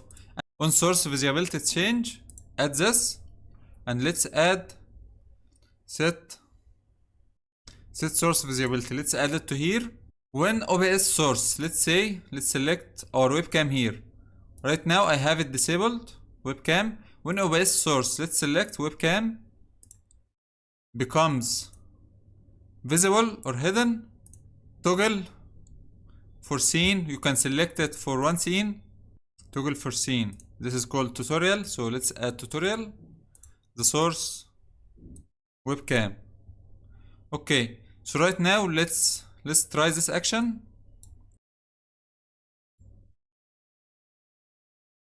As you can see, like this, it has my webcam on or off, like this. Save and close. Now we have, for example, this is BRB. This is like set OBS set scene. You can select a scene from here. Let's say tutorial. And once you click on this, it's going to change to this scene. So if I am on the other scene, I'm going to show you right now. This is going to record a blank screen. So I'm going to add one scene here. Apply. Right now, let's add, for example, let's try this. Set scene to tutorial. It changed the scene from the first one to the second. Watch this. If I'm on the second scene, it's going to change it to the first scene. You see? It's going to change it. And the same for the other scene. And now you understand the idea. So now what we need to do is connect this touch portal to our phone. So let's connect on our phone. On my phone, I'm going to connect to the same network. Right now on our phone, we are going to connect. This is the tablet. I want to connect it to this touch portal. So connect in the same network, the same Wi-Fi. Here you see it says device is not connected. So click on next. And it's going to connect right now, as you can see. Touch portal found. Here it says connected device. Okay. As you can see right now, it shows us. Let's move this here, like this. And let's click on refresh. Click on this to refresh. Right now, as you can see, if I open my OBS Studio right now and let's try this, I'm just going to click anything on my phone. Let's try the mic. Click on the mic. So I'm going to add something here. Let's say scroll down till you find button press animation. Let's say wobble. We can add sound or anything, but leave this for now. Right now, if I click on we want to change the scene, so let's go to the second scene. Let's click on this. It's going to change. As you can see, it changes from the second scene to the first scene. If I click on record, it's going to stop. Let's try streaming. It says connecting, trying to connect to streaming. So as you can see, it just does all this stuff. Let's stop. In the free version, we are limited to 8 buttons, but it's a good start if you want. And if you want, you can buy the full version and do all your customization as you want. So everyone, that's it for this video. See you in the next one. Welcome back everyone. This is a new part. We are going to talk about plugins. What are plugins? Plugins are like tools that you add to OBS Studio, and they are going to be like they are built in inside of OBS, so they can allow you to do something that you couldn't do before. Plugins are just like tools to add to your OBS that makes you do a lot of stuff easier and faster, make a lot of combinations and add stuff that are not available. We talked before about the blur effect. We didn't have a blur effect before in OBS, but we can add a plugin to have an effect inside of OBS. So these are plugins, and how to install them. Let's go to our browser, search for OBS plugins, go to the first website, OBS Studio plugins. Now this is the main website of OBS. There's a lot of plugins in OBS and scripts and many stuff that you can use. So we can download our plugins from here. Let's go to anything. For example, these are some stuff that we are going to talk about later. I'm going to collect the most important plugins that you are going to need when you are starting, and these plugins are going to help you. So let's say, for example, we want to download this plugin. You go to it and click on go to download. It takes you to the website that you can download the plugin from. Like let's say, for example, this plugin is being downloaded from Atom, so it's going to be downloaded from here. It starts downloading. Let's say, for example, let's talk about other plugin, 3D effects. You can click on download. You can download it from here. Just click on any of these, Windows.z, and it will start downloading, or you can download Windows installer.zip. If you download this Windows.zip, I'm going to talk about it later. Streamlabs plugin, for example, if I click on go to download, it takes you to Streamlabs website. Let's get back. Let's say, for example, this one, local vocal transcription. If you click on go to download, it takes you to the GitHub, and from here you download, you select the Windows x.64 installer.exe. This is what we want. So we are going to talk about each of these plugins in its own videos. Let's say we talked about DroidCam before. DroidCam, if you download it as exe file, it will open an installer and it's going to install it to OBS directly on your C. So you see here this OBS plugins and all this data. It's going to install all the plugins data inside of OBS automatically without needing you to do anything. So this is the idea of installer.exe. But let's say you have installed a zip file like this, bangocat.zip. If you want to install this right now, if I look at this is the extracted file. I have it extracted here, bangocat. If I open it, it gives me these files instead of an installer. I will open my OBS. So this is it, OBS Studio. And I'm going to need to copy all these files. Here it says bin. So we need to open this bin and 64-bit and copy this file like this, and we go to our OBS on our C bin 64-bit and paste this file here. So this is it, and go to the other file, bangocat again, data. We need to copy it, go to OBS plugins, Bongobcat, so copy it and go to our OBS Studio, data, and paste OBS. It says here, data OBS plugins. We go to our OBS plugins and paste it here. It's just like manually, very manual. You are going to install every file manually. So always download exe file. So let's get back. The last one, OBS plugins. Let's take this file copy and we paste it. Let's get back here. Go to our OBS plugins, 64-bit, and paste it in here. This is the idea of manually. This is a lot of work, so just download an installer.exe file. Do not download the zip file. So this is how to install a plugin. Now after you install a plugin in OBS Studio, so let's start by comparing. Let's open the other OBS Studio. So this is OBS Studio that we talked about before. So right now let's talk, for example, if we look here, this is a base OBS Studio. It doesn't have any plugins. So let's say, for example, let's watch our sources here. This is the base. You see how many sources? Like 10 or 12 sources. Let's look here. We have much more. Why? Because we have installed some plugins here that are not available on the new OBS Studio. So this is the idea. Let's close this. And in the next videos, we are going to be talking about each plugin alone and how to use it and what it's used for and what does it replace. So everyone, see you in the next video. Welcome back everyone. In this video, we are going to talk about the first plugin, which is auto hide desktop icons. It's a very simple plugin and we are going to talk about it. So this is a plugin, hide desktop icons while streaming. So it's a plugin that is very easy. Once you start streaming in OBS Studio or you start recording, it's going to hide all these desktop icons, as you can see right now. So once you add the plugin and install it, you will find it under tools and you will find auto hide desktop icon. I have it disabled. I'm recording right now and it's not working. So let's see if I check this recording is active. Okay. As you can see, it just disappeared. It doesn't remove it, it just hides the desktop icons like what you can do from Windows settings, but it's just being done from OBS Studio. You can make it for streaming or recording or display capture sources visible. So if I have my display capture only working, it will work. If it's not a display capture like a game capture, it won't work. So it's just like this. Recording is active, streaming is active. Check these two if you want and click OK. As you can see, it now gets back. And now from show manual controls, you can force hide, force show and press OK. And that's it for the plugin. It's a very simple plugin. It's even a script, not a plugin. It's just a simple plugin and it can be very helpful. So see you in the next one. Welcome back everyone. In this video we are going to talk about the plugin Stroke Glow Shadow. So here's the plugin Stroke Glow Shadow. It's just as the name says, you can add a stroke or a glow or a shadow to any source you have. So this is it, for example. This is one. These are some samples. What you can do is this. So let's see how to add it once you install the plugin. Okay, now we have our text here. Let's add some filters. Here you can find glow, add. Let's add outer glow and increase the size. As you can see right now it's glowy. Right now you can see the glow right now. It's an outer glow. You can increase its intensity and decrease it. You can change the color. These are all customizations as you want. So just select whatever you want and you can add it. Let's select shadow.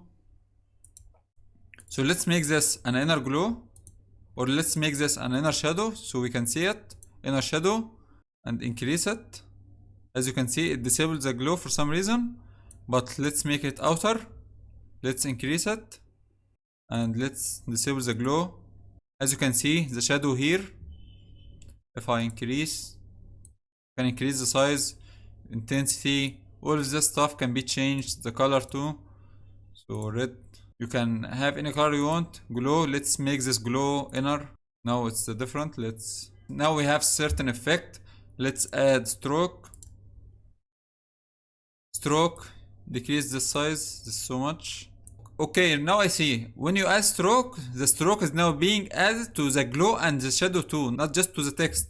So if we disable this, and let's increase the size, let's select black. We have a black stroke right now. We can increase it like this. If I enable the shadow and the glow, it's going to apply the stroke to the glow and the shadow, not just to the text. This is one thing that we need to care about. So this is one thing, and this is how to use this plugin. You can add this to any source you want. We have our webcam here, let's show it. I'll add a filter, for example, chroma key. And let's add one more filter. Let's add stroke. Let's make it outer stroke and increase stroke size. As you can see right now, in this stroke, I have a stroke around me. I can add glow too, as you have seen before. Right now, because the chroma is not cropping very good, it's just showing like this. So let's add glow. Let's disable the stroke. Let's increase the glow. As you can see, I have glow around me right now. These are some examples on how to use it. You can try it on many things and add some cool effects until you find what's good for you. So everyone, that's it for today's video. See you in the next one. Welcome back everyone. In this video we are going to talk about a plugin called 3D Effects. It's a very simple plugin, does some stuff that are not available in OBS, so let's see what it does. This is the plugin 3D Effects. As you can see here, it's just adds some 3D effects to any source you want. Download the plugin and install it on your OBS. Now let's say we have this image here. Let's add 3D effects to it. Go to filters. Let's add effect. We have 3D effect, 3D transform. Let's select this 3D effect. From here you can increase, let's change this is like a zoom. Position, you have the X axis and Y and Z axis. You can move it as you want until it's a good result for you. If you are streaming and you have your chat here, you want it to be on your side like it's floating in the air on a monitor or something, you can add this effect. You can also change the position in the 3 axes and change the scale. This is just very simple stuff. What we have here, 3D transform. Let's move this. You see it changes it a little bit. It's like warping it or moving it on itself, or like folding the image. So you can add some cool effects with this stuff if you want. These things are not available. These are not available in OBS by itself. So when you download the plugin, you can use it. You can see a lot of customization, a lot of stuff that you can do. So everyone, that's it for this video. See you in the next one.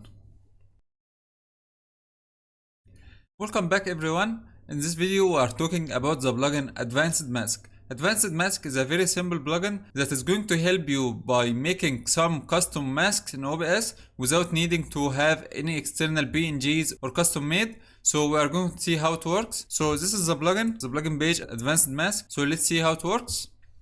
Let's open our OBS. Let's take for example this one, drag it to OBS.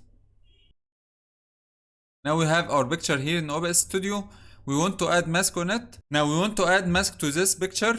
Click on add and select. This is a filter, Advanced Mask. Before you had to use this one, image mask blend that we talked about before, and then you select an image. So for example, you wanted to make this as a circle, you select a PNG circle and open, and it's going to apply it. So this was before. Right now with this mask, with this filter, Advanced Masks, you can add it like this. And from here, it just gives you some shapes. From here, let's say for example, it says here alpha mask. Let's keep it like this. Mask shape, you can select shape, source, image, gradient if you want. Right now we are only talking about shape. So let's say circle. Right now it just applies it as a circle, and you can change its properties from here. So you can increase the radius like this, or the zoom, you can decrease the zoom, for example like this. Let's get this back. Let's take this to default. And now once you start, it puts it to rectangle. Let's say for example we want to use heart, star, and everyone is customizable. So let's take a circle. Let's change center X. You can move it like this. You can move it, make it up and down, taking only one part from here, and you can decrease the zoom so you can make a bigger part showing like this, and you can recenter. So this is the whole idea. Just you select any shape. Let's say for example regular polygon. You can increase the number of sides for this one. So let's increase. As you can see, you can increase it from a triangle until it's like a full circle. So this is it. And you can also change the radius, the corner radius. All these stuff are just customizable. So put it to default. Select for example circle. So this is going back to your preference. Do whatever you want with it. Now you understand how it works. It can be applied to any video, a webcam, or anything that you can apply filters to. So that's it for this video, and we'll continue in the next one. Welcome back everyone. In this video we are going to talk about a very simple plugin called Composite Blur. What it does is just adds a blur filter in your OBS Studio. So here's the plugin, Composite Blur. It's just a blur like this. You add it to your image and it has multiple effects, and let's see how to add it. So open our OBS Studio. We have this image for example here. Let's add filter. Let's take this to the side. We can hide it. Actually you can hide it and it's still working here. So let's work with this. After you install the plugin, you will find this filter, Composite Blur. Okay. As you can see, just by adding it, it adds a blur to this image. As you can see right now, it adds a blur like this. And you can increase its intensity, blur radius. You can increase it like this. You can change it from box to box blur, dual Kawasaki. You can change it from Gaussian blur to box. It gives you some different effects to the blur, not just one simple blur. You can just add any blur you want from here, and each one has its own settings. Change the blur type, directional, motion, multiple stuff that you can use.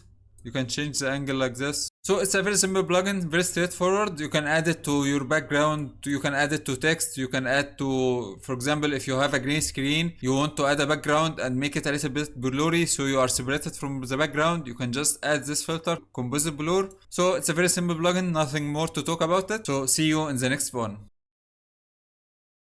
Welcome back everyone. In this video we are going to talk about a plugin called Vertical. Vertical, it's a plugin that allows you to make a vertical scenes in OBS Studio without changing your settings. It's like you are going to have a different OBS Studio inside of OBS. So after you download and install the plugin, you will find it here. If you don't find it, go to Docs and you will find all these vertical tabs. So enable them.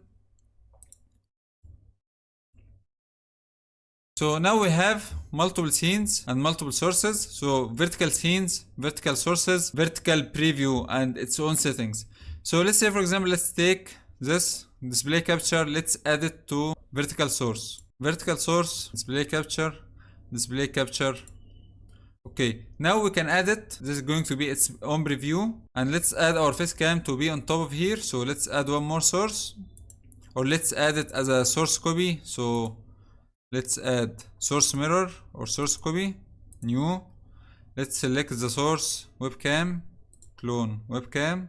Okay, so right now let's take this below, make it a little bit smaller. Okay, so now we can have our vertical scenes with vertical sources. You can add any sources just like the normal OBS. Add your sources, add your scenes. And now go to settings. Now these are separate settings from our main OBS settings. Here also we have vertical transitions. Let's remove this one from here for now. Vertical transitions, we don't want it. Okay, let's go back to settings. General, select resolution, it's the same, 1920 1080. Select a recording path, select everything. Streaming, you can add your streaming settings and all this stuff. Recording, change all your settings just like how you do normally in OBS Studio. And after this, you can just start streaming or start recording from here as a separate video, a separate entity inside of OBS. So once I click here, start streaming, it's streaming here, but not here. Okay. So let's stop this for now. Let's say I start recording now. For now, let's select our path, browse. Let's select it to be desktop, select.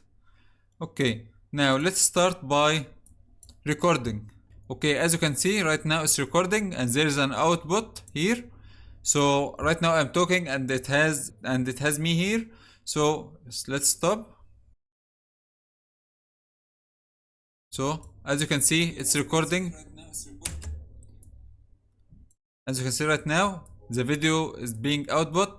You can do this, you can use this for recording, for streaming, and it's working fine without any problems. And it's using the same audio mixer from here. So this vertical saves a lot of effort. So let's say you want to stream vertical or record vertical. If you go to your settings, video, you are going to need to change this from 1920 by 1080p to invert it to be 1080p by 1920. You are going to need to change it, but this plugin allows you to have a separate entity inside of OBS Studio without needing to change your main settings. So you don't need to change the main thing every time. This can also be used. Let's say for example you want to start recording or streaming here. For here you are going to stream on Twitch, and for here you want to stream on YouTube vertical. You can do that. You select your one from here, and on the other one you can select streaming. You select another server, another stream key, and you can be multiple streaming using this vertical plugin. There's also Atom multi-streaming plugin. We are going to talk about it in the next one. So everyone, this is it for this video. See you in the next one. Welcome back everyone. In this video we are going to talk about a plugin called Atom Multi-Stream. So let's see how it works. Atom Multi-Stream. Let's talk about multi-streaming first. Here we have your PC, OBS, and we want to stream to YouTube, Twitch, and Kick. So now we have you here and you want to stream to all these three. What you can do is open OBS Studio multiple times, have three OBS Studio open, and each one will have a different stream key, to one to YouTube, one to Twitch, one to Kick. But this is going to have three OBS running in the background, taking all your PC resources. And also it's going to be connecting using your internet speed. You are uploading here 5 megabytes per second. and here you are uploading 3, and here you are uploading 10. For this you need 18 megabytes per second internet speed, so you can be able to stream to all these platforms. There's also another option to use a service which will be something in the middle here. You upload one time to this service, and this service is going to upload to the other platforms. But this service mostly it costs money, like Restream or anything else. You can find a lot of them online, but it's going to take a monthly subscription fee from you, uploading one time to this platform, streaming to these. The plugin multi-streaming only be using one OBS studio, and this one OBS studio can have streaming to multiple websites, but it still depends on your internet speed. So if you have here 10, 5, 5, you are going to need 20 megabytes of internet speed, and you need to select a main one. So this can be YouTube, our main streaming, and this will be our additive. If you don't have your main stream playing, your Twitch and your Kick will not be streaming. Main stream to be streamed, and then you can add on it. So let's see how the plugin works. Now here is the plugin. Download it and install it on your OBS. So let's come to our OBS studio here. First let's start by our main settings. I want my main streaming to be to YouTube. So let's go on stream and select YouTube and select use stream key. Let's open YouTube and get our stream key. Let's copy our streaming key and add it to OBS. Paste, apply. Now we have, this is our main stream here, and now go to docs and you'll find Atom multi-stream. We have our built-in stream. This is our main stream here. We also have a vertical canvas if you want, and now let's add one more. Go here, settings, and select add outputs. Let's select Twitch, and let's go to our Twitch settings, stream, copy our stream key and paste it here. Paste, create output, okay, and okay. Now we have one more here. You need to start. If I try to start streaming here for now, if I try to start streaming with the secondary one, it won't start because unable to start output. You need to start streaming from here first using OBS Studio. From here you start by the first one, and then you can start by the second one. You can't start by the second one. So what you need for now is just go live on YouTube, start streaming on YouTube, connected. Now you can start streaming on Twitch, and it will work with you fine without any problems. Stream manager, you are live, okay. As you can see, it will go live once you start streaming, and you can do the same for vertical streaming. Right now you know the idea and how it works. You will need a very good internet speed because this is going to be like streaming multiple times. You are now streaming more than one time, not just one time to a service like we talked about before. So everyone, this is it for this video. I hope you found it helpful. See you in the next one.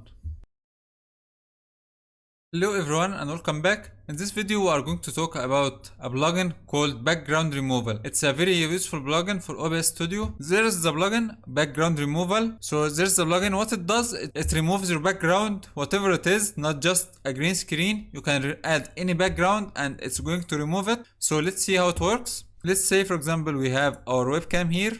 Click on filters and let's add filter background removal.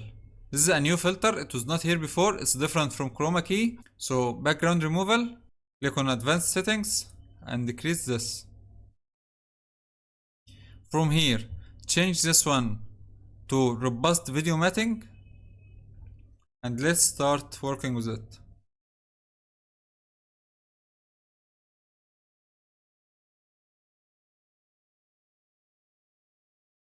As you can see right now, just adjust the settings.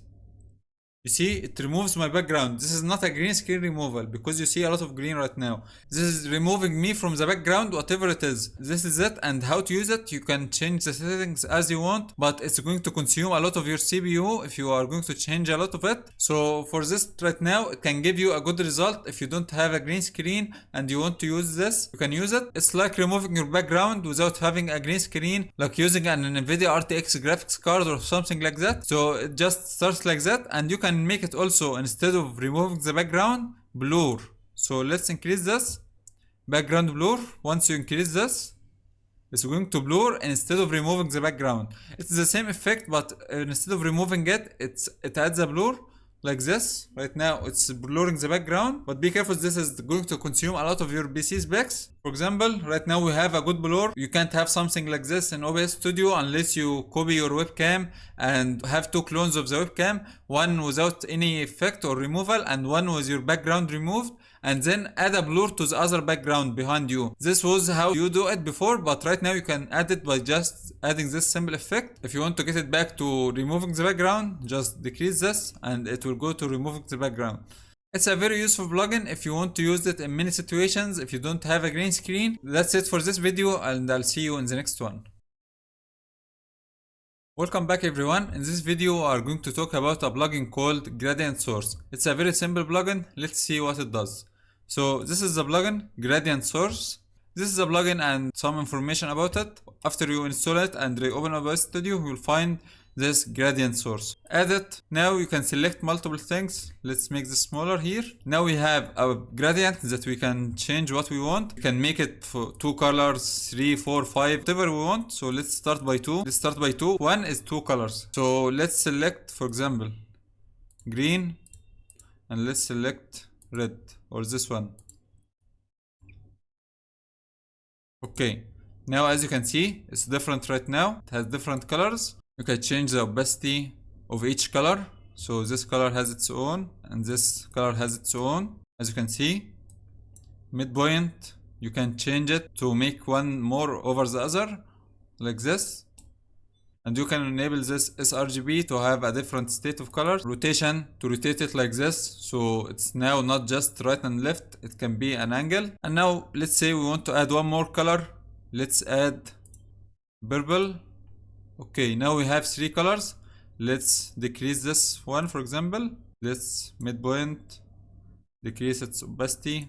Right now we have a gradient with 3 colors and this is how it works. So right now we have a gradient. You can just use it like this. Save. We can use it like this for anything. You can use it as a background for your webcam, for example. If you have a chroma key and you want to use it as a background, you can do that. You can use it for other effects. So let's say, for example, OBS Studio. Okay, now we have our text. You can hide this gradient for now. You can hide it. And on this text, let's add filters, add stroke. Okay. Let's increase the size, change it from color to source and select the source gradient 2.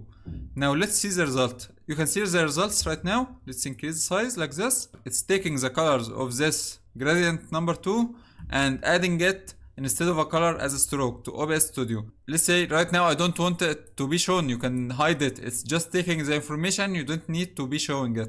So if I go back to the gradient, I can still, let's say, add one more color, blue.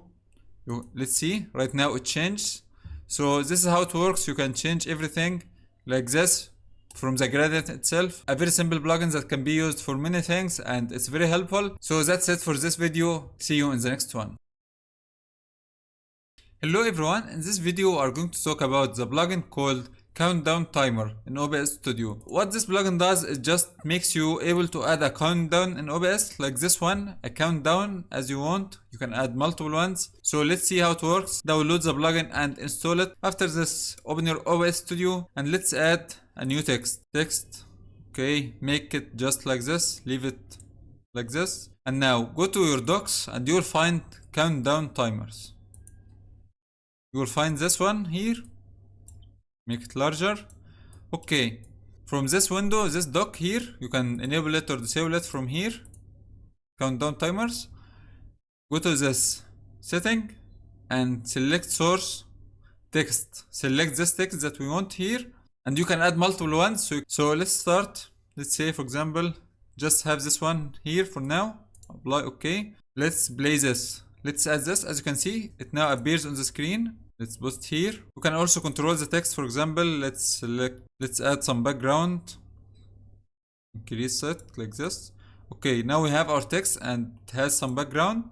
So let's start by typing, for example, 1, 1, 1, 1. Okay, and start. Start the timer. As you can see right now, 85 seconds, 1 minute. Let's type anything here. 2, 33, 1, 12, 12. So this is like days, hours, minutes, seconds. Just put it like this and click start, and it's going to start this countdown. Okay, you can have some stuff customizable, like for example, when the timer ends, you can send a message, for example, and you can make it change scene, for example. It's going to change the scene automatically once you stop to, let's say, scene 2. If you want it only to have seconds or minutes or hours, you can remove days if you want. Apply and okay. Let's stop this. You can make it also count up, so it can increase instead of decreasing. Start on stream start if you want. Let's say for example you want everyone who enters the stream to know how long have you been streaming. Let's remove this 0 and let's make it 5 seconds. Let's make this only 5 seconds. Once the 5 seconds end, it's going to show a message and change to this scene. Okay, so let's remove the scene part so we can see it. Remove this one. Let's start from here and click start. Let's remove this count up. Okay, let's start again.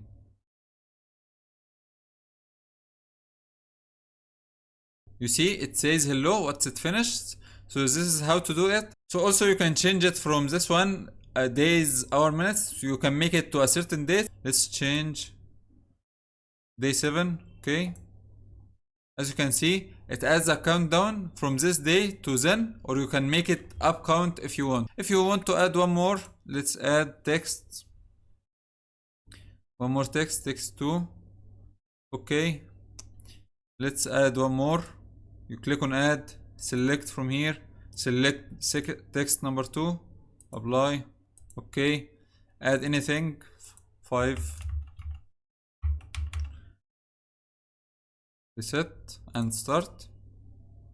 You see it's now working, a countdown. You can add as many as you want. So everyone, that's it for this video. See you in the next one.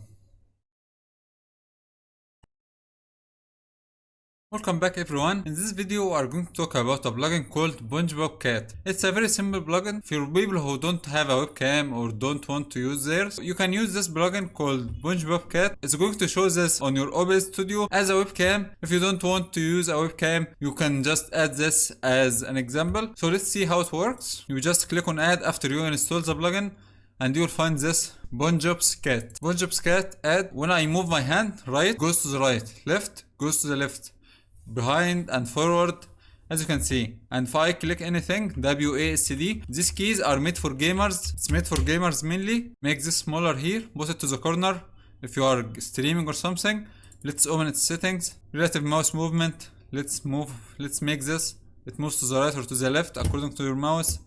Use mask, you can add some stuff to it like this. You can increase its speed. And you have your plugin while you're playing or doing anything. You will have it working on your monitor like this, on your preview. Instead of not having any webcam at all, you can use it like this. And you can also change this cat and this keyboard and all this stuff. All this can be customizable. So if you go, for example, to our OBS Studio, this is where OBS is installed. Program files, OBS, bin 64-bit, Cat. As you can see here, now it's here on under bin 64-bit, Cat, this face.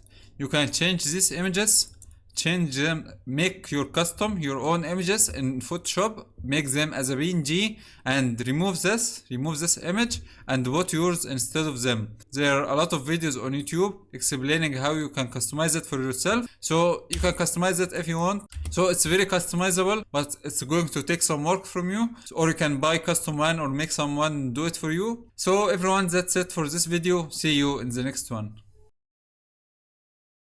Welcome back everyone. In this video I'm going to talk about a plugin for OBS called Local Vocal Transcription. It's a plugin that allows you to transcribe your voice and have a speech to text, and it puts automatic subtitles in your OBS Studio. Here's the plugin, Local Vocal Transcription, and here are some more information about it. Download the plugin and install it. After this, in your OBS Studio, you go to your mic or your audio source that you want to transcribe and go to filters. And now add a new filter, select Local Vocal Transcription. Now once you add it, it's going to add a new text here. It adds a new text here. When I enable it, it takes so much resources and OBS starts lagging and it might crash. Let's talk about this first. So first, it adds this layer. This layer is a text that is going to be transcribed. Don't type anything in here. just leave it like this. What you can do is change the font, select a new font if you want. Let's say we select this, and let's increase the size a little bit to, let's say, 100. Okay, now we have our text. We can also add a background to it. Now we have this local vocal transcription. Once I enable this and start talking, it's going to transcribe it to here. Select output destination is local vocal subtitles, which is this text layer. You can add another text to other text like this. You can select it from here. Let's go back, open again, filters. You can select the other text if you want. Let's keep with this one. You can select the input language. You can select any language you want. So I'm talking in English right now. What makes difference is local translation. So here transcription, we have a lot of models. You can also add translation. Let's say for example you want to talk in English and you can select the other language to be Spanish for example. Select a model. It's going to change it. It's going to translate it automatically. But I think you are going to need to download another model for it. You can change it from here to this one too. Or let's add it to text. So let's make one for translation and one for subtitles. Model, you are going to need to download any of this. So right now once I enable this filter, it's going to use more resources. So let's see how it works. Hello everyone, how are you? Okay everyone, so now I am back. OBS has crashed once I have enabled that filter. So let's get back again. Let's go back to filters. Let's try to add it one more. Local vocal transcription. Okay. Let's start saying anything. Okay, you can see right now it's working. Okay everyone, as you can see it's working right now. I'm not going to push it. Right now you have an idea about how it works. It's a local vocal transcription. It's local, it doesn't need internet connection. You can download the language if you want on your PC and you can use it. But this is going to use a lot of your PC resources. So everyone, that's it for this video. Thanks for watching. Hello everyone and welcome to another video. We are going to talk about a plugin called Source Clone. It's a very simple but very useful plugin and let's see what it does. Here's our plugin Source Clone. What it does is basically you go to your OBS and let's say here I have this webcam here. Instead of adding it again, instead of adding another webcam with video capture device, you can just add Source Clone. There was the same plugin before called Source Mirror. It's the same plugin, but it's not available now. I don't know why. I had this installed a long time ago, but for now, Source Clone is available. So add Source Clone as a source, and from here, let's select our source. You can select a source, you can select a scene or previous scene. Just leave it as a source, and you can clone any scene that you want. Let's say you want to clone this scene tutorial. Let's add it. Okay, now it's being cloned. Now as you can see, it's a different scene. If I go back here and enable this image is for the first scene. And let's enable my webcam. If I go back here, you will see it clones this whole scene. And you can add filters to it without adding any filter to the original scene. So this is how it works. So let's say for example, let's change this. Let's delete this one and hide this, Go back to scene 2. Let's add another source clone. Let's select a source clone. Let's take our webcam. Okay, we have our webcam here. Let's make this smaller. Okay, you see on our first scene we have our webcam and it has all the filters on it and it's hidden here. But when I go here on the source clone, it's available here but it doesn't have any filters because it's copying the final result. This here has some filters, you see here, but the other one doesn't have any filter.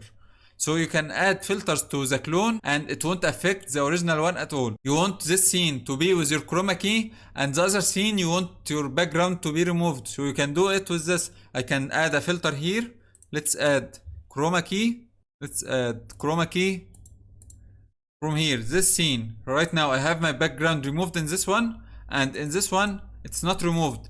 If I add it as a webcam, if I copy this to the second scene, it won't work the same. It's going to remove the background for both scenes. So this is how it works. A very useful plugin that can be used for a lot of stuff. So everyone, that's it for this video. See you in the next one. Welcome back everyone. In this video we are going to talk about a plugin for OBS called Source Record. This is a very useful plugin that I've been using since I started recording this course. Let's see how it works. This is the plugin Source Record. These are some information about the plugin. So what does this plugin do is it basically makes you able to record multiple sources in OBS Studio at the same time, and everyone will be its own video and its own output. So for me, for example, let's say I have my webcam. I applied a filter to it. My webcam is not showing here, but it's still being recorded because I have a filter here called Source Record. Source Record allows you to be recording more than one source, and you will have more than one output, like having two videos. For example, for me right now, if I go to my output right now, this is my output folder. You see right now there are two videos that are being recorded. Two videos. One, this is going to be this scene without my face cam, and this is going to be for my face cam alone, as well as you can see these videos. This video, for example, 8:12, this video 8:12. It's the same video, but this one doesn't have my face cam, and this is only my face cam. So this is how you can use it. So to apply it, you open any source, select any source you want, and add a filter. You will find a filter called Source Record. In this recording mode, you want to change it. It will be on none. You want to change it to streaming or recording or always, but don't make it on always. Just make it on streaming or recording, or streaming or recording, and then select a path to save your files. So I've selected this folder, and now if you don't change this one, it won't work for you. You need to add a name or change the name of this recording file, because let's say here, you see here, it's the same name. It's the same name that we have here on our recording. So if you are going to record and both are the same name, it's only going to record one. So you just come here in front of this, type facecam underscore, and it will be fine, and you will have another video. So as we saw before, these are the same video titles, but this one is called facecam and this is not facecam. You will need to change this, change recording format just like the normal recording in OBS Studio. Change all these settings to what you like. So for here, background, leave this. FPS, hardware, you can select the same encoder recording with in OBS. You can select a different bitrate if you want, and a different FPS. And once you have this filter on, it's going to record. Right now, if I mess with it, it's going to stop recording my facecam if I disable this. So this is how it works. You just add a filter to anything you want. It can be added to a scene, it can be added to a source. Make it enabled, make it on streaming or recording. Choose a path, choose a name, and just once you click start recording, it will start recording. But sometimes it's going to crop a little bit at the end. It's going to trim. So just make sure you stay for like 5 more seconds at the end, so you don't have any lost talking or speech or anything. So everyone, that's it for this video. This is a very useful plugin that I have found. That's it for this video. Thanks for watching. See you in the next one. Hello everyone, in this video we are going to talk about a very useful plugin in OBS Studio, which is called Move. Let's see what it does. So Move is a plugin that you can add to OBS Studio that can be added and used for transitions. So let's see how it works. First, after you install it, you can add it to your OBS Studio. You won't find it here. You click on this add and you will find Move. Add this Move. You can add one more, or you can just leave the first one. Right now I have one here. So let's start by this Move. Click on here and go to properties. Let's set everything to default. Now let's say we have this image here. Let's say this is our webcam, and we want our webcam to change from the first scene to go to other position in the second, to go to a different position in the third scene. This is our image. So just by having this here and having the move transition on, let's see if it's cut, it's going to move like this, just a cut. But if you want to have it to move and to be shown on the preview, change this from cut to move, and the settings, defaults, let's see how the defaults work, and go to scene 2. You see how it works? It moves from here to here and stretch. If the size is different, it's going to stretch and it's going to change. Let's go to the third scene. It's different here right now. So it's like keyframing in OBS Studio, where you move this thing or your webcam from here to here to here. You can also change some settings. If you want to make it faster, change this to 100 millisecond. Let's see this. It's now much faster. Let's make it 3 for now. It's now a different movement, kinda different, but this is how it works. So guys, that's it about Move transition. What we have seen now is just the basics of it and how to use it. So that's everything for this video. See you in the next one.